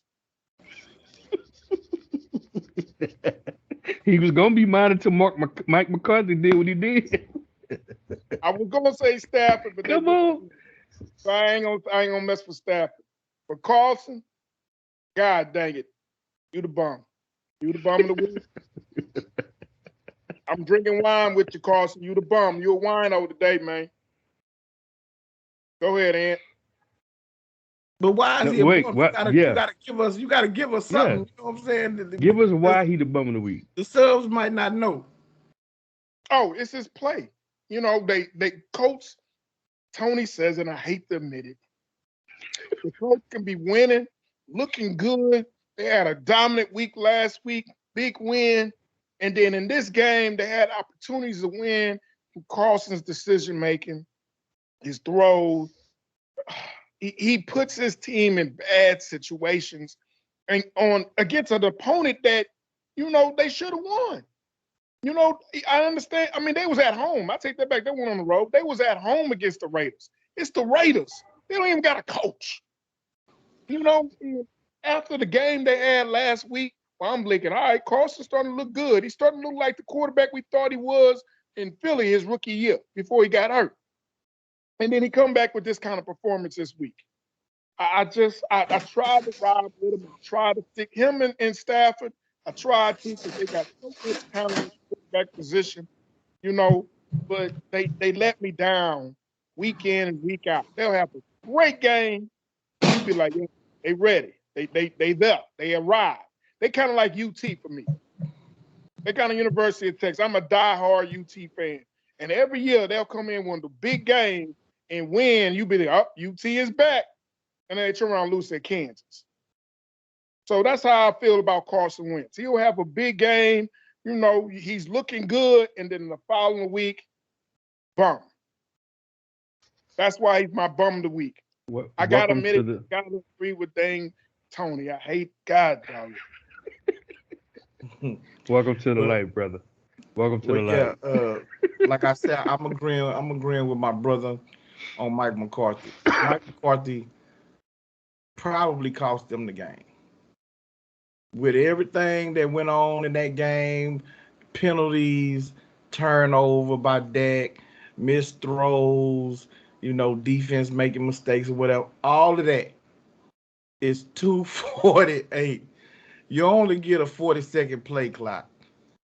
Make them run a play, you know what I'm saying? And if it's before 2 minutes, then call your timeout on second down. You still got the 2-minute warning to stop the clock before third down. You know what I'm saying? That's still plenty of time if your defense can stand up for y'all to be able, you know, to get down there.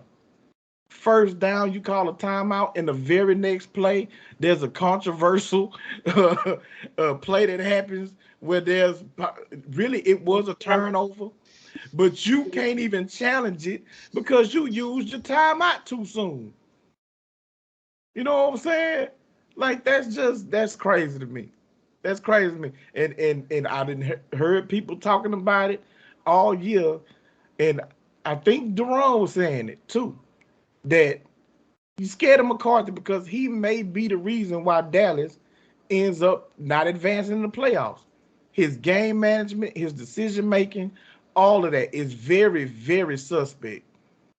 You know what I'm saying? You would not know that this dude then won the Super Bowl with some of the decisions that he makes as a head coach. He makes like what's the head coach for Arizona? Uh, Kingsbury or something like that. Kingsbury.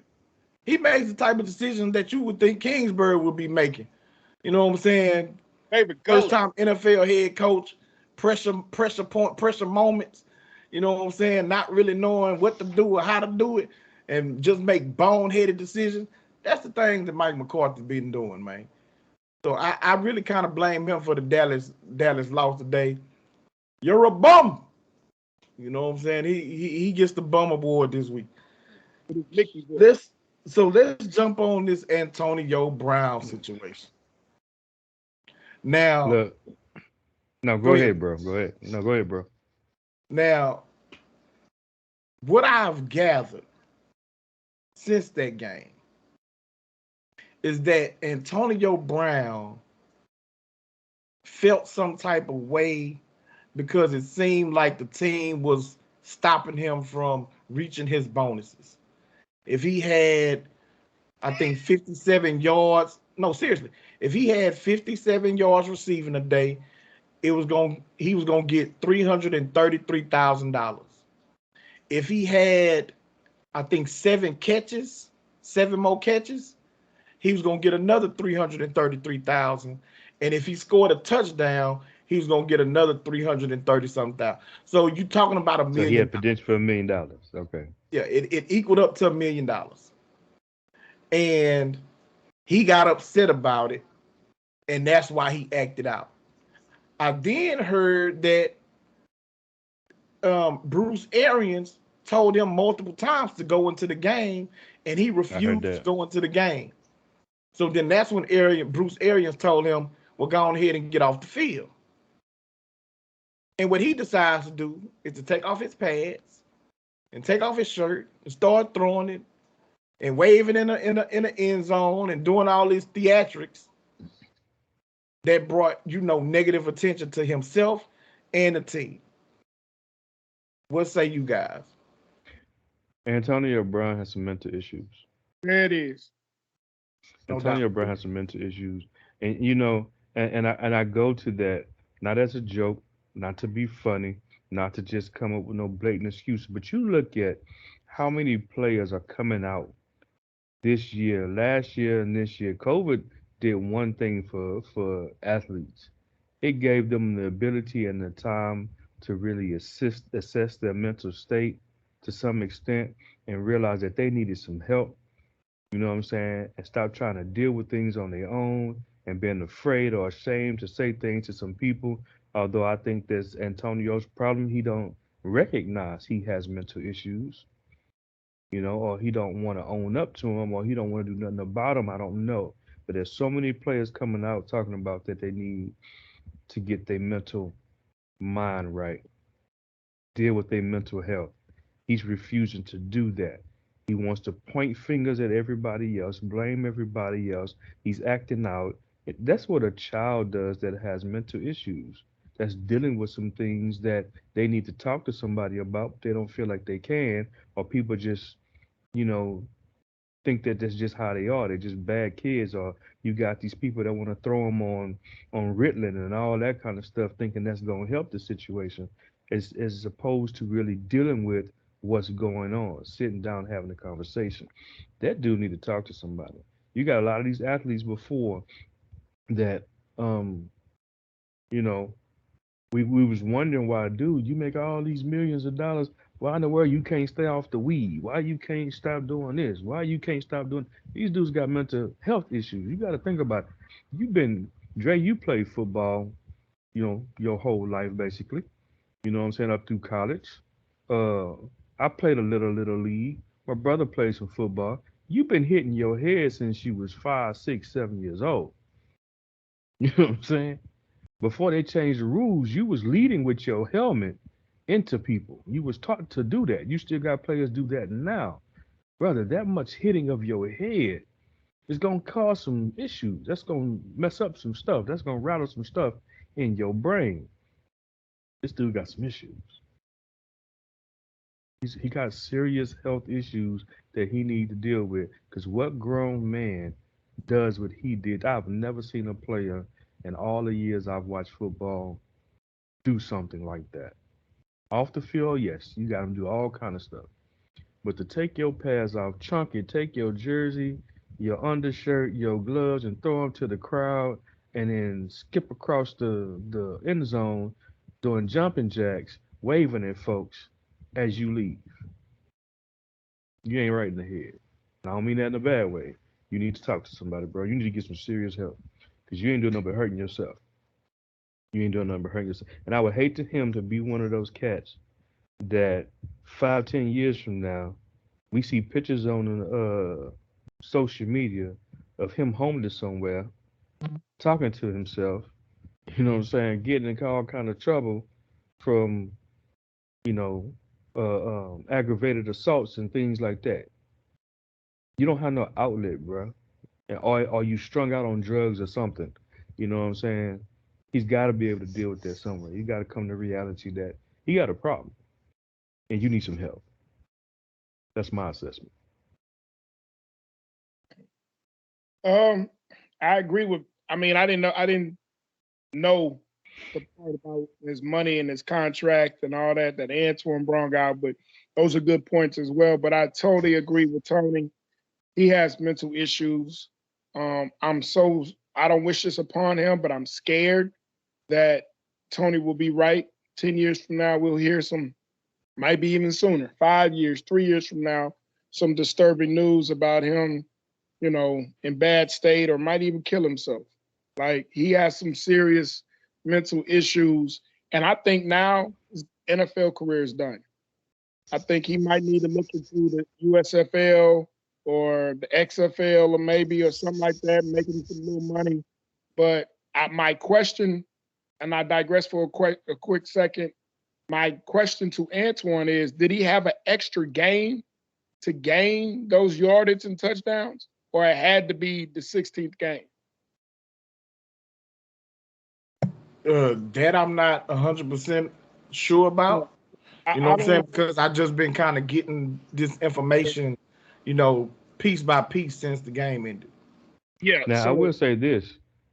I don't if that is true about the money, I don't doubt that that happened to that man. I've seen it happen with the Cowboys. I yeah, remember when Sean Lee had a stipulation in his contract that if he played all 16 games, he'd get a bonus. I think it was somewhere between 700,000 and $1 million. Do you know? Even though because we wrapped up the playoffs in game 16, week 16 rather, uh, that in week 17 they made him sit. They wouldn't even let him start the game and then come out after a series or two. They made that man completely sit out the game so they didn't have to pay him. They did the same thing to Emmitt Smith. If he'd have got 1,000 years his last year with Dallas before he went to the Cardinals, because they said it after he didn't get it. He ended up with 980 something yards. And they said he had a stipulation in his contract that if he'd have reached 1,000 yards that year, which would have been like his ninth, 10th year, something like that, he would have got a bonus. They wouldn't let him go back in the game. And there was plenty of time left in the game.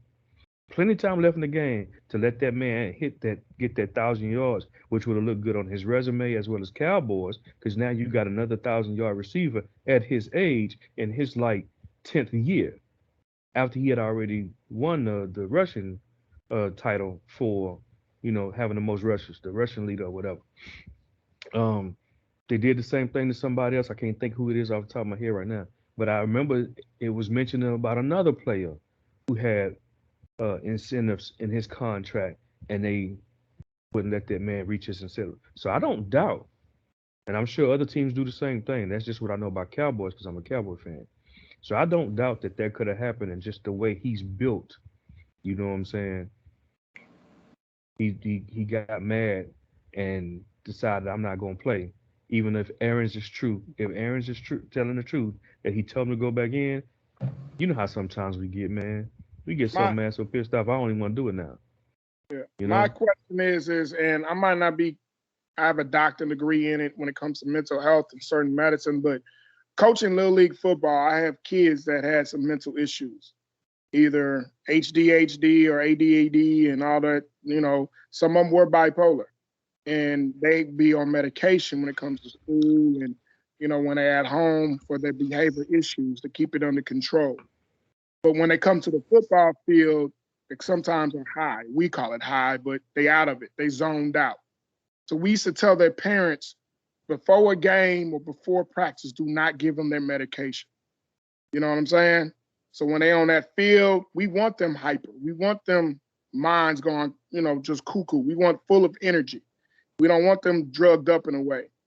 But so I don't know from a professional standpoint, does certain medicine when it comes to bipolar and all that, as they're grown men, does it affect them the same way as it does the kids? To the point where when they walk on that field, have they taken meds to control if he is bipolar, what any mental illness he may have? And I say that to say, I wonder if you take the combination of everything that Antoine mentioned and Tony, you mentioned, and you have a guy on the field who's not getting his way and he's looking at money that he's not receiving, which is a large amount, and he's not on his medication, is that a ticking time bomb? You know what I'm saying? To the point where he reacted the way he did. And if so, I would love to, I hope NFL doctors, since they have doctors and professionals on the sideline for concussions and things of that nature, be mindful of those type of situations to keep those type of situations under control. And understand that, okay, this man reacted because a domino effect.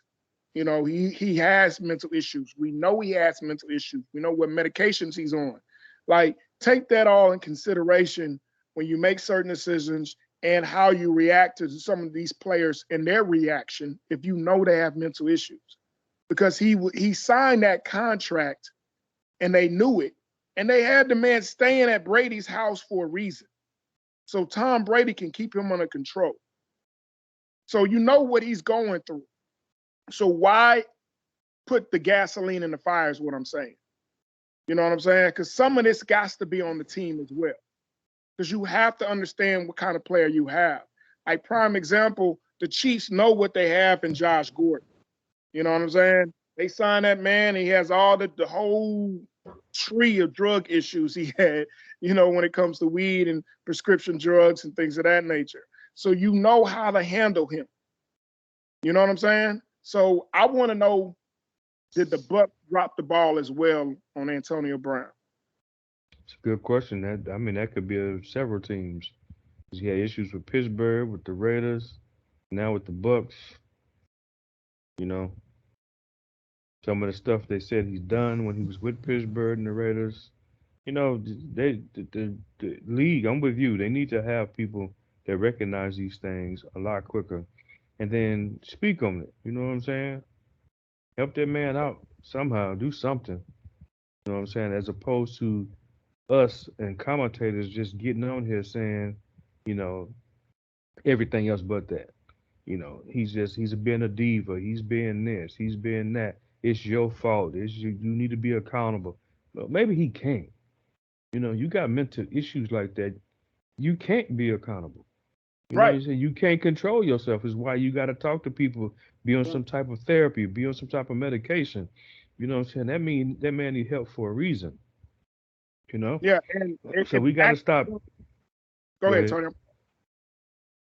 And I was gonna say we got to stop automatically assuming that these people are just troublemakers, um, and take into account that something else might be going on. One time, okay, but when there's multiple times you go to multiple teams and you still, or you away from football and you're constantly doing things that just look suspect, that don't look right, then we need to start asking ourselves, knowing what we know about head injuries, and I can't remember what that's called, about the whole head injuries that caused Junior Seau to take his life, and then want his brain tested, and and research and all that, to try to help other people. We gotta stop automatically assuming the worst about people and start really looking at, okay, what else is really going on? Because we know this is a problem now for athletes, period. So many athletes in so many other leagues and sports have come out as of late with the last year and a half. We need to take that serious, man. It's all fine and good to praise them. You know what I'm saying? Yeah, I appreciate they came out and they was brave to come out. Okay, well, what we doing about it? Don't just say the politically correct thing on TV, acting like you support them if you're not going to really support them. Your words mean nothing, bro. You know what I'm saying? Let's really dig into it. Yeah, and Yeah, what Aunt man. Tony said brought back a memory of mine, and I'm gonna make this real short. A quick story. My ex-wife, mother, God rest her soul, was a psychiatrist, and she had mental health patients at her home. I used to stay with her. And it was one time my ex-wife and her mom went to the store, and they left me there because I was watching football games on the patio. And one of the mental issues was outside smoking in a little table. And all of a sudden start screaming and cussing at a little radio, talking about she's going to kill Obama and all that. And I mean, eyes went bloodshot red. I got scared. I ain't gonna lie. It was an old white woman. I picked up the phone and called my ex-wife and said, "What the?" I'm telling them everything's going on. I'm scared. Like y'all didn't hurt me get back over here. This lady going crazy. And they turned around, came back. I stood by the door just in case. And this woman was still yelling and screaming and started singing opera. And all of a sudden, my ex-wife's mom came outside to the backyard, whispered in this woman's ear, and the woman instantly stopped and sat right back down and smoked her cigarette like nothing happened. And I was like, what in the world? This woman was going crazy, and all it took was a psychiatrist to whisper something in her ear, and she instantly stopped. You know what I'm saying? Yeah. So it showed me that why some psychiatrist is not, if you have a player that might have mental issues that's on certain medication or whatever, and he has an outburst, that you can't instantly calm him down by doing something, some trained method, or you know what I'm saying, sit down, talk to him or whatever, where he can instantly kind of calm down real quick, and let cooler's head prevail before he outbursts and ruin not only the team, but his own career and his own family. That's all I mean. Go ahead. I'm sorry, Antoine. I just think it's very unfortunate how all of this is played out for Antonio Brown. Um, my heart goes out to that brother. I do agree with y'all that I believe that he does have some sort of mental issue, but this dude was on his way to being a Hall of Fame wide receiver in the NFL. He was that dominant when he was in Pittsburgh. And I don't believe that he'll ever be looked at the same. I don't think that he's going to be inducted into the Hall of Fame. I don't believe that he's going to be on another team. And so I think that this is it for him. And so I'm with y'all, man. I hope that um, somebody's able to get in his ear to point him into the right direction, to get some help and seek help so that he don't hurt himself or hurt someone else, because they finna take football from him. That's his livelihood. How a lot of these ex-players get to go on to, Fox or ESPN or NFL Network and then be a color commentator or, talk about football games and stuff like that and earn a living. That's not going to be available to him. You know what I'm saying? Not in the near future, Right. not Right. unless he's Right. able to get, the help he needs and get himself right. Nobody's going to take a chance putting him on TV. You know what I'm saying, or hiring him for a job or nothing like that. And that could be very tough, for um anybody to deal with, specifically a black man, to where your livelihood has been taken from you and now you can't earn a living. Even if you are rich, even if you are a millionaire, you, you haven't shown that you make the best decisions. I don't think that that's just on the football field. Yeah, He I don't already either. a couple years ago where they had several people who were suing him because he refused to pay them for services that they rendered to him. You know what I'm saying? And so I really just hope that that brother gets himself, together, and whatever issues that he has, somebody's able to point him in the right direction so that he can get it remedied. You know what I'm saying? And just get himself together, man. It's you know it's very unfortunate. Like my brother said, I had never seen nothing like that happen before, specifically in the middle of a football game. Is the game ain't over, for you to be out your pads and throwing memorabilia to, the fans or whatever, you know what I'm saying? So to see that, was shocking, is disheartening. And like I said, I just hope that brother, can get his life together. Yeah, I think if he do, they always say America loves a comeback story. Hmm. And if he can get the help he need, man, and come back and do some small stuff, talking with some sense or whatever, I can see him as a commentator on a show that's not highly rated, some of these other shows on NFL Network or whatever. You know what I'm saying? Or on the radio. Maybe even get on the radio and do some sports commentating or something like that. Maybe be a cameo pop up on a few shows just to see how he does on camera talking about sports. But he got to first want it, man. He got to go get the help. He got to go get. But I think if he can get the help, what's that, Dre? Go ahead, finish. I'm sorry. I was just gonna say if he can get the help, man, I think he could come back in some form or fashion to the game he loved. Not the same way. You ain't gonna. I don't think you'll ever be a receiver on anybody's team again. But you could probably still come back to this to where you can pick up providing for your family um, while still dealing with sports. Didn't he just have a big game too? That's what's Yeah, work. He last just week. had like a big game. So to see him act like this right after still showing he still can bring something to the table and contribute to a team, that hurts. Especially with Godwin out, he probably could have had a big playoff year. Hmm. That hurts. He could have finally got a Super Bowl. It Yeah. is possible, Well, he you got one know. last year. Oh, he was. That's right. He was on the team last year. Yeah. I thought let him go before. Uh, you know, My to thing where of he it is, wouldn't if have he got had it. But finished the okay. season and maybe had a good postseason, some good games, even if they didn't win the Super Bowl, but really contribute, have maybe 100-yard playoff game, he might have been back in the talk. Maybe could have slid into Hall of Fame towards the not first ballot, but maybe 10 years down the line, sneak in or Yeah, something. I think he still can. Again, and that's the other point I meant to make. Cause I'm glad you brought it up. You get your life together. You know what I'm saying, and do some things with it.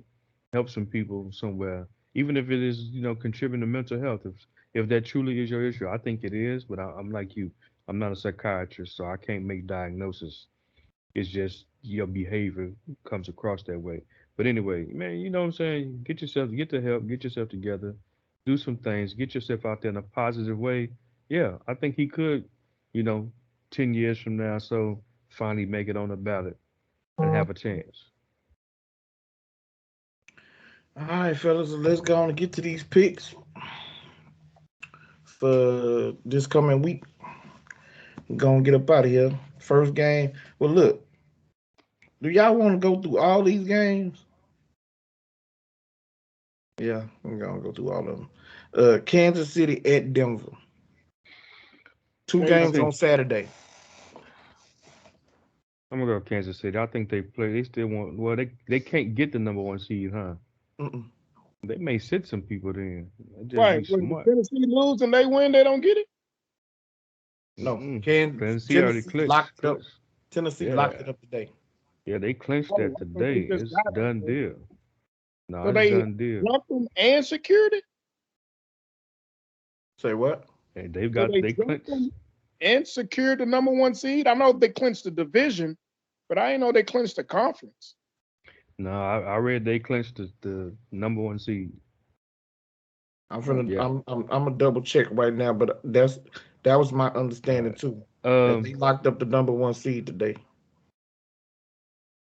if they play their people, I'm gonna go with Kansas City. If they decide to sit people, I'm gonna go with Denver. Hmm. So just put me down for Kansas City right now. Yeah, Kansas City for me. Yeah, I'm gonna go Kansas City too. Now they have not locked up the first round bye. Man, I know I saw that somewhere. I knew Green Bay Kansas. did. They didn't. They just clinched the division. Yeah, I know they clinched the division. Because I was Oh, like, how can they jump them and clinch it on the same week? And they still got one more game. yeah, because they both Well, got the same record. So but Tennessee just needs to win, and if Tennessee wins their last game, then Yeah. that's when they gonna lock it up. Okay, so we all going Kansas City. Dallas at Philadelphia, Saturday night. you already know who I'm going, regardless. Hmm. Man, Dallas is already the second seed no matter what. No, Dallas ain't the No, second seed Dallas right number now. 4. We number You know, 4 no right now the matter what. Rams is the number 2 seed. And the We Cardinals number can't. 2. The only way No, we can get number Cardinals number two. 5, Tampa Bay number 3. Oh yeah, that's right. So y'all could possibly just swap from fourth No, to fifth. who? No, Cowboys are we the 4th period because we won our division.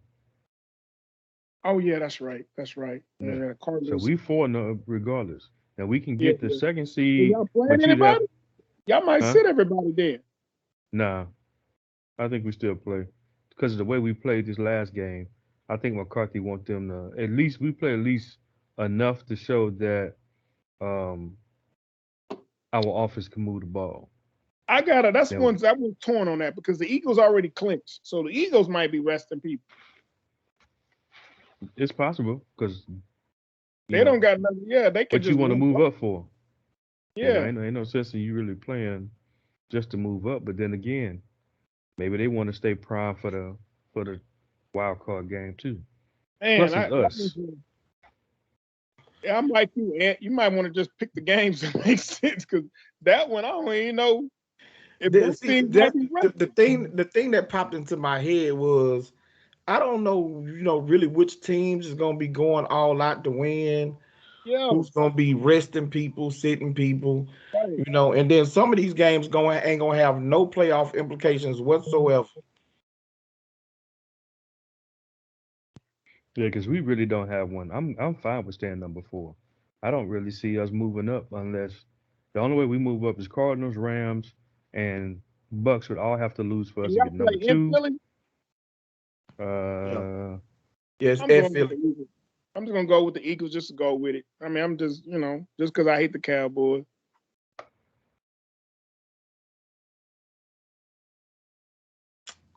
Mm. I'm But gonna go yeah, with Philly. I'm gonna go with Philly too. How long is Philly running back out? Anybody know? uh-uh. I don't know. All right, Cincinnati at Cleveland. Cincinnati. Hmm. Baker's last game as a starting Browns quarterback. Yeah, I'm taking Cincy. I think we all gonna go Green Bay over Detroit. I know they Um, may sit a bunch of people. Yeah, they might sit some people. Oh well, yeah, Jordan Love will still be, Yeah. Devontae Adams though might be sitting too though. man, y'all right. I'm gonna take Detroit.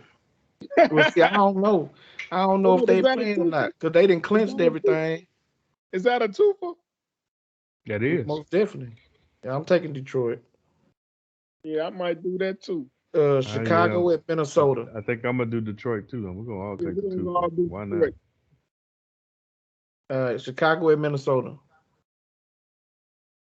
Vikings. I think Kirk Hey, why come is back. Justin Fields not playing? I know he had got hurt a couple weeks ago. Oh, okay. Because I saw Dalton playing today, and I thought I understand that one. I'm going Chicago. Who was I'm gonna that go play? No, Chicago. I'm going Vikings. All right, football team at the Giants. Oh man, got me yawning on camera. Me I'm too. going football team. Yeah. Yeah, I'm going football team too.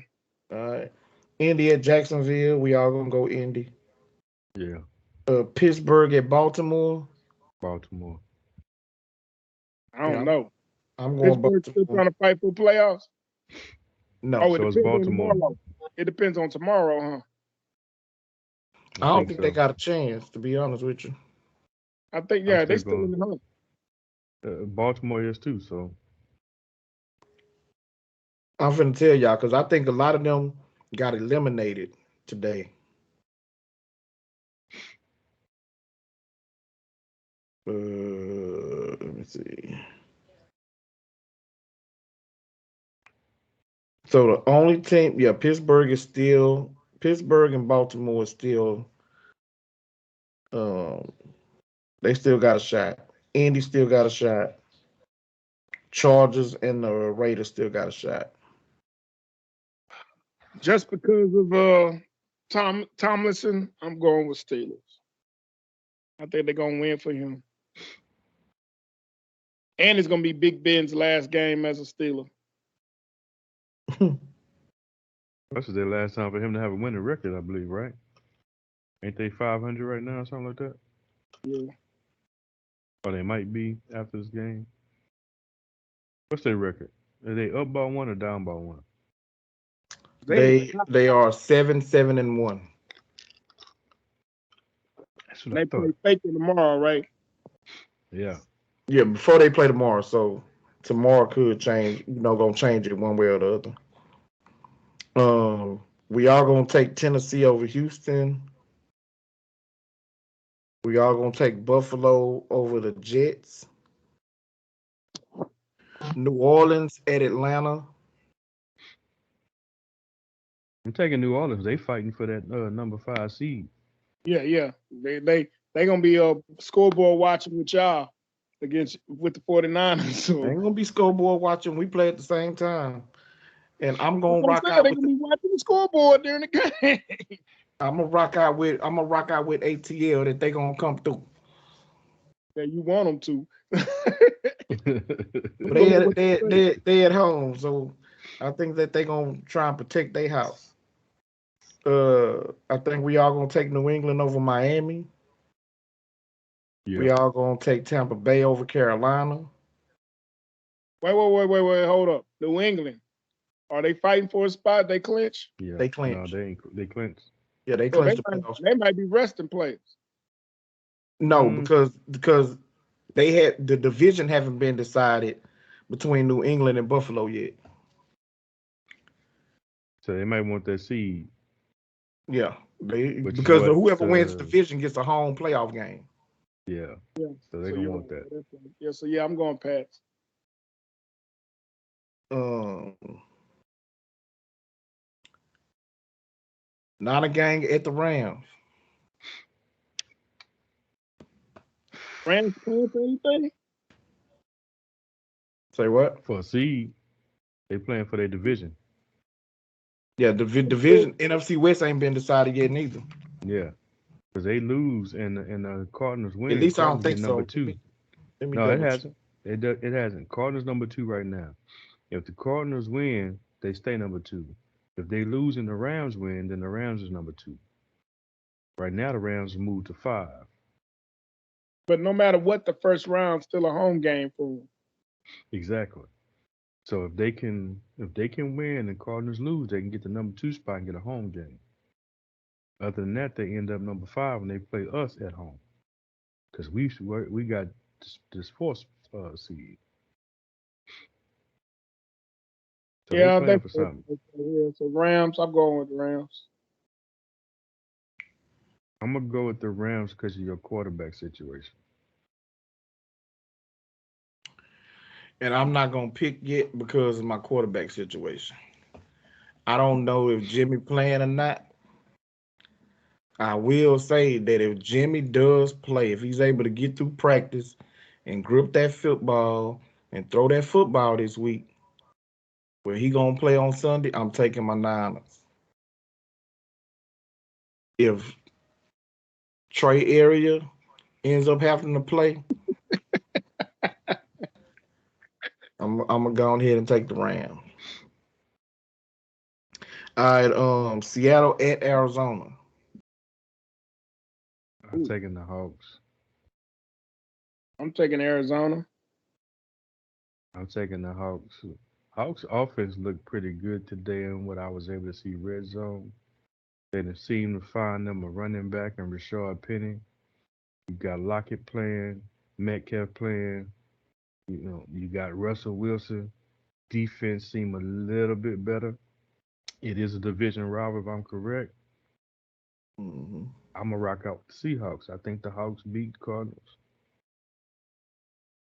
Cardinals still got a lot of injuries. You know, they barely was able to beat us, which I think we're a little bit better than the Seahawks at this point.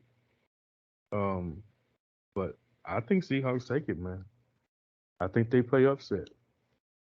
I mean, Cardinals in, but still, you know, make them get a number 5 seed and have to go to somebody else's house as opposed to playing at home.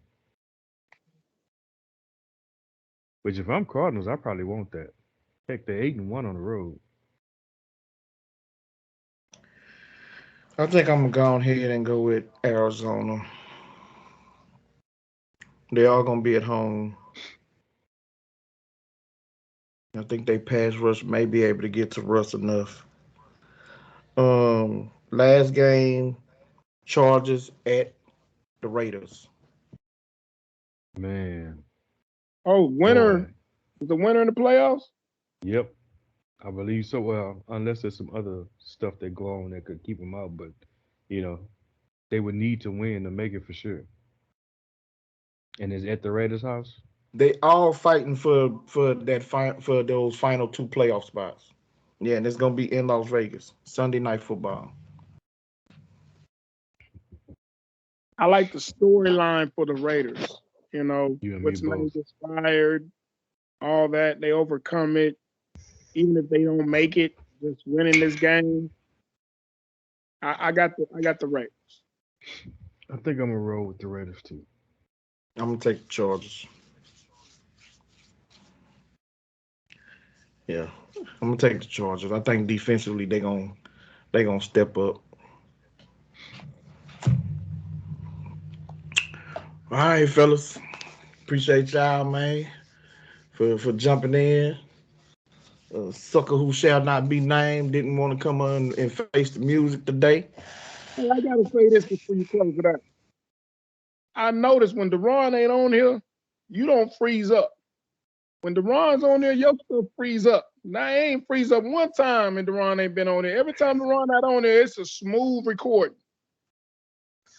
Yeah, yeah. He probably have one of those, little things to jam up my internet. You know what I'm saying? Especially when I start talking, jam my internet up or something. Hey man, we appreciate y'all for coming through and rocking with us again, man. Don't forget to like, subscribe, share, you know what I'm saying? Drop a comment. And, we'll holler back at y'all. We're gonna see y'all this weekend. Get ready for these playoffs, you know what I'm talking about? Until next time, tell your friends about me.